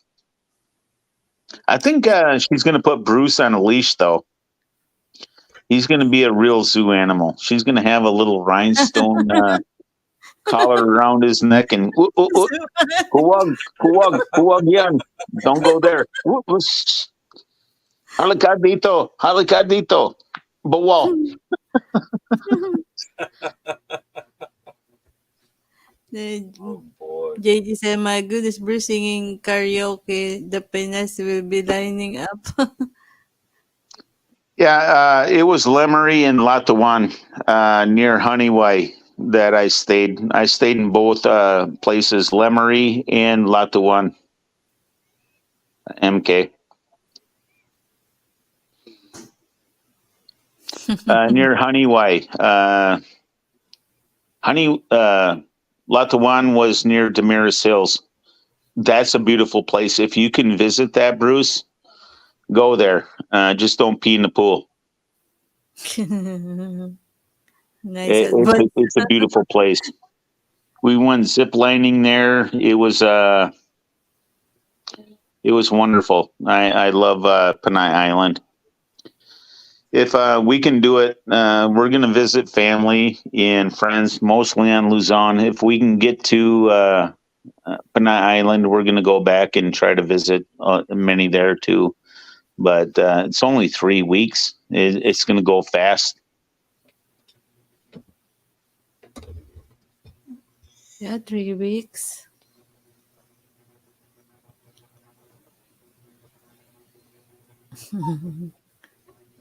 Don't listen This to Luke.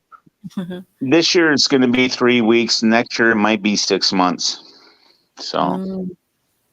Do you have a house here, Merc, or you just stay at Dar's parents? we have a family home. It's Dara's both Dara's parents are passed away now. So we have a family Baha'i, and we have a room there. So we'll stay with family there. We have our own room.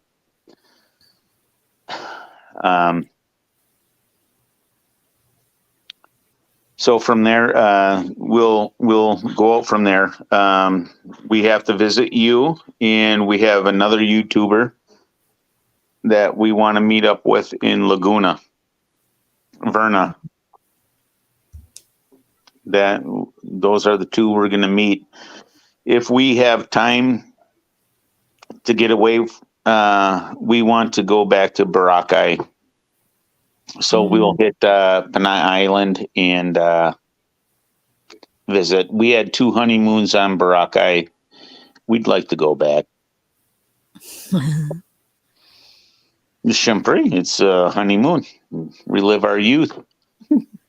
When is your anniversary? March. March. Yeah. March is our anniversary. You got married here in the Philippines? Yes, we did get married at the Hall of Justice.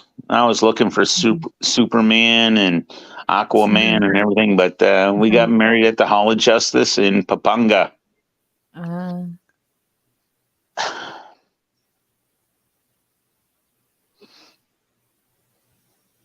They're chatting there. San Enrique is near to Pasig City, San Rafael. San Rafael, yeah. I drove my motorcycle through there. The one that creeped me out is when we went to Capiz, the Aswang capital of the Philippines. I had my motorcycle, and when Tatay learned that we were going there, he actually slaughtered a chicken and sprayed the blood on the engine of the motorcycle, so the Aswang couldn't follow us back. I didn't understand that, but it happened. Bruce, don't bring your tartar car, said Luke. Have you tried driving here in the Philippines, Merc? Oh yes, I had a motorcycle. I owned a motorcycle in the Philippines, and I not in on Luzon, but I owned a motorcycle when I lived in Iloilo province. I did own a motorcycle, and I drove the whole island. You Uh, bought the motorcycle or you rented it? no, I bought it. I owned it. I bought it outright. I went to the dealership, gave them the money, and it was mine. And then when I left, when me and my former wife came here, we just gave it to the family. The price, it was a Raha. It was a cheap brand motorcycle. It cost me 1,500 USD, and I just bought it. I think it's better than renting. You will spend about the same, right? Well, I lived there 6 months out of the year, so it was cheaper for me and better for me to just buy. They're talking about Filipina and I've been watching her videos in the US, and it's quite interesting. I think she's good, right, Don? I found her very smart, especially when she was doing the interviews. I mean, she's so brave and she's so fluent in English. I found her latest videos of the US very interesting. Yeah, I made comments before. I'll just keep that to myself. I watch the Filipina P. I'm subscribed. She has a talent and she has a following. She's making money. She's very talented. Yeah. But as a Filipino, some of her topics, I'm not interested. But but her U.S. trip that made me Yeah. Well, there's get a so lot of interested. scandal, Mm, diba? Scandal. Like she said, like uh, her what do you call that? Her helper or her videographer, the one that lives with her that helps her mm, edit and everything, says she walks around naked and she doesn't wear clothes in her house. That's her choice. She can do that. mm. And she says some things that are scandalous for a Filipino, like on the last of the couple, about calling her mom and having her beaver stuffed and everything else. And that's why you giggled the last Yeah. time when I was talking about eating beaver.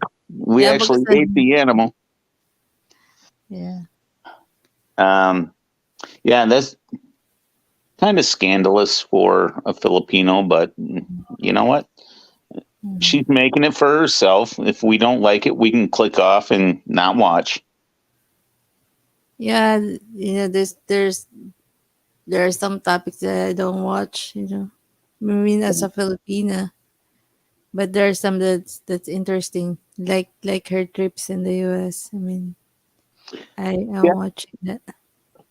Well, that's new for you. You've never been here, so it's kind of a view of the United States. She put out yesterday. Uh, she's in South Carolina and deep in the woods, and Yeah, she but did. I haven't seen that.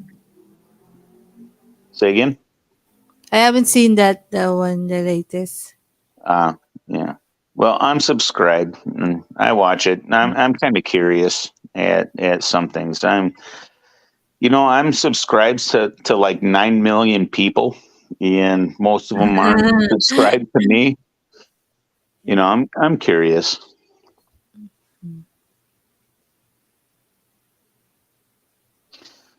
So, well, Dara went to bed, and I don't think I have too much to add. If you want to do a part two, we can do a part two.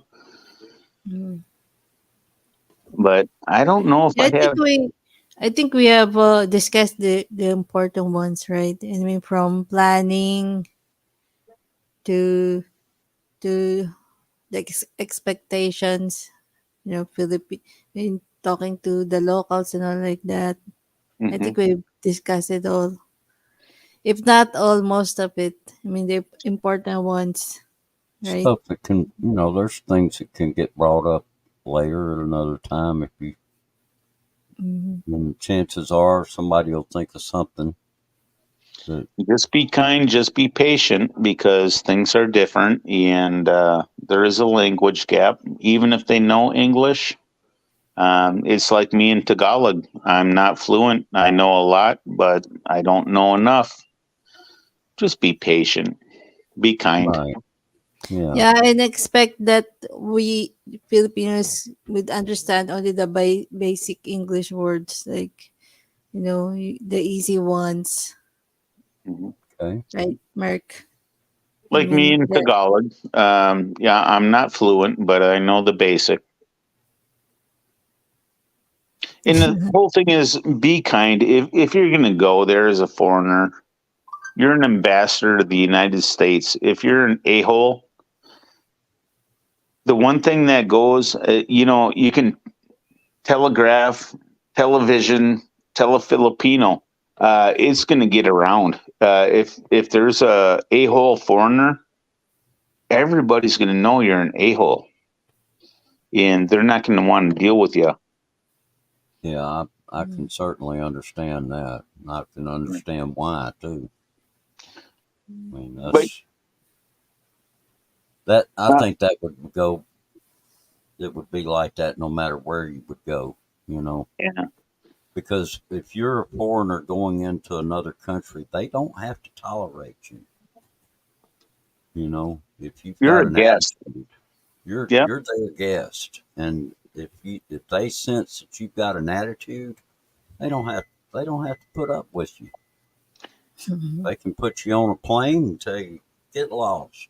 Well, you can get blacklisted. Yeah. The Philippines does do that with certain foreigners. I see a lot of videos of these foreigners going over there and they're like arrogant Western a-holes. Uh-huh. And, And they don't you know, want to have to put up with them. they live in my country. I don't want to deal with them. Why would another Yeah. country want to deal with them? Right. Exactly.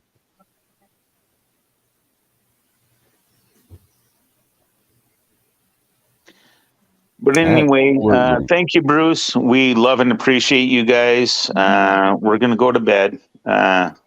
This Thank you, was Mark. awesome. This was awesome. And sorry if I missed anybody in chat. Dara went to bed.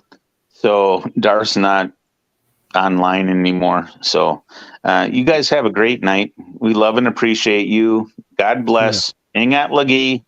Oh, Thank you, Mark. Because Thanks, Mark. I wanted someone in the panel that really gone here in the Philippines. I can just tell things that I know, but the experiences I thought I should have someone that really traveled here. So thank you so much for accepting my invitation. well, thank you for inviting. The whole thing I can say about everything, everybody that goes to the Philippines has a different experience. Davao Don, JG, Luke, the rest of them. We all have different experiences. We all can share different things, but that is what I experienced. I can't say that for everybody, but Well, I can the certainly Phil- understand. Yeah. the Philippines is my second home, and I love it. And when I go there, it's just like going back home to family. Whether I'm in a province or in Metro Manila, it's just like it's home. And many many foreigners can't understand it. I can poop in a hole. I can poop in a jungle. I can poop in a nice toilet in a hotel. It don't matter. Yeah. It's the Yeah, people. I've learned a lot of things also today. What did you learn? I learned about how you guys get this preparation going here. Hmm. Yeah, from your passport application you know to what you're gonna pack inside your luggages, and how your first impression with the Filipinos, and in the food you will eat and try and will not try at all, like that. So if there are Filipinos watching this stream, they would just learn something, and oh, I will not serve this to them, or I will ask them if they like this. Well, one It's of the things, not everyone will eat the food they prepare. Mhm. One of the things that I can say for me, and not everybody could feel the same, I don't think. Um, Aside from the very first time I went to the Philippines, after that, I had somebody to meet in the Philippines, whether it be Shayota, Jawa, whatever you want to call, and then fiance, and then wife. The excitement was there, and the happiness and the tolerance for certain things was just that was part of the trip and beautiful. It's like I was home. Like I said before, I have nanay, tatay, lola, pamumkin, kapatid. Everybody just want to hug me and love and accept me. I don't even have that in my own country. So to go back there is feeling like home. You have beautiful people, the Kaabigan, the friends, just you go back, oh, they're so excited to see you. I can go to a family reunion here in America. I don't have that feeling. But to go there, the Filipino people are some of the most beautiful, loving people I've ever met in my whole life. And that's why I say that's my second home. And Dara's excited to go home and see family. So this year we're going to do it. And we're going to see you, Emily. I owe you a lunch. And we're Yeah. going to sit and talk. And Mhm. I got one other Filipina that I owe a dinner to. And we're going to see them this year. We'll let you know. Okay, thank Love you you so all. very much Sounds again, good. Merc. Say hello to Dara and good night to you guys. Yeah. I'll And I tell also her in the want, morning. She's sleeping. yeah, Yeah. and I also want to take the chatters here. You know, I got a lot of smiles and laughs. JG, Dabodon, Luke, Sis MK, Rajaman, and you know, my friend Rick, who's I don't know where he went. There may be a certain percentage of Luke's comments you may want to Mhm. delete. And probably Sean Williams is sleeping already. Mr. Bruce, Yes. I Yes. think Mr. Luke is under the influence of the blue pill, so we can just kind of act like it Yeah, never I happened. think you're right.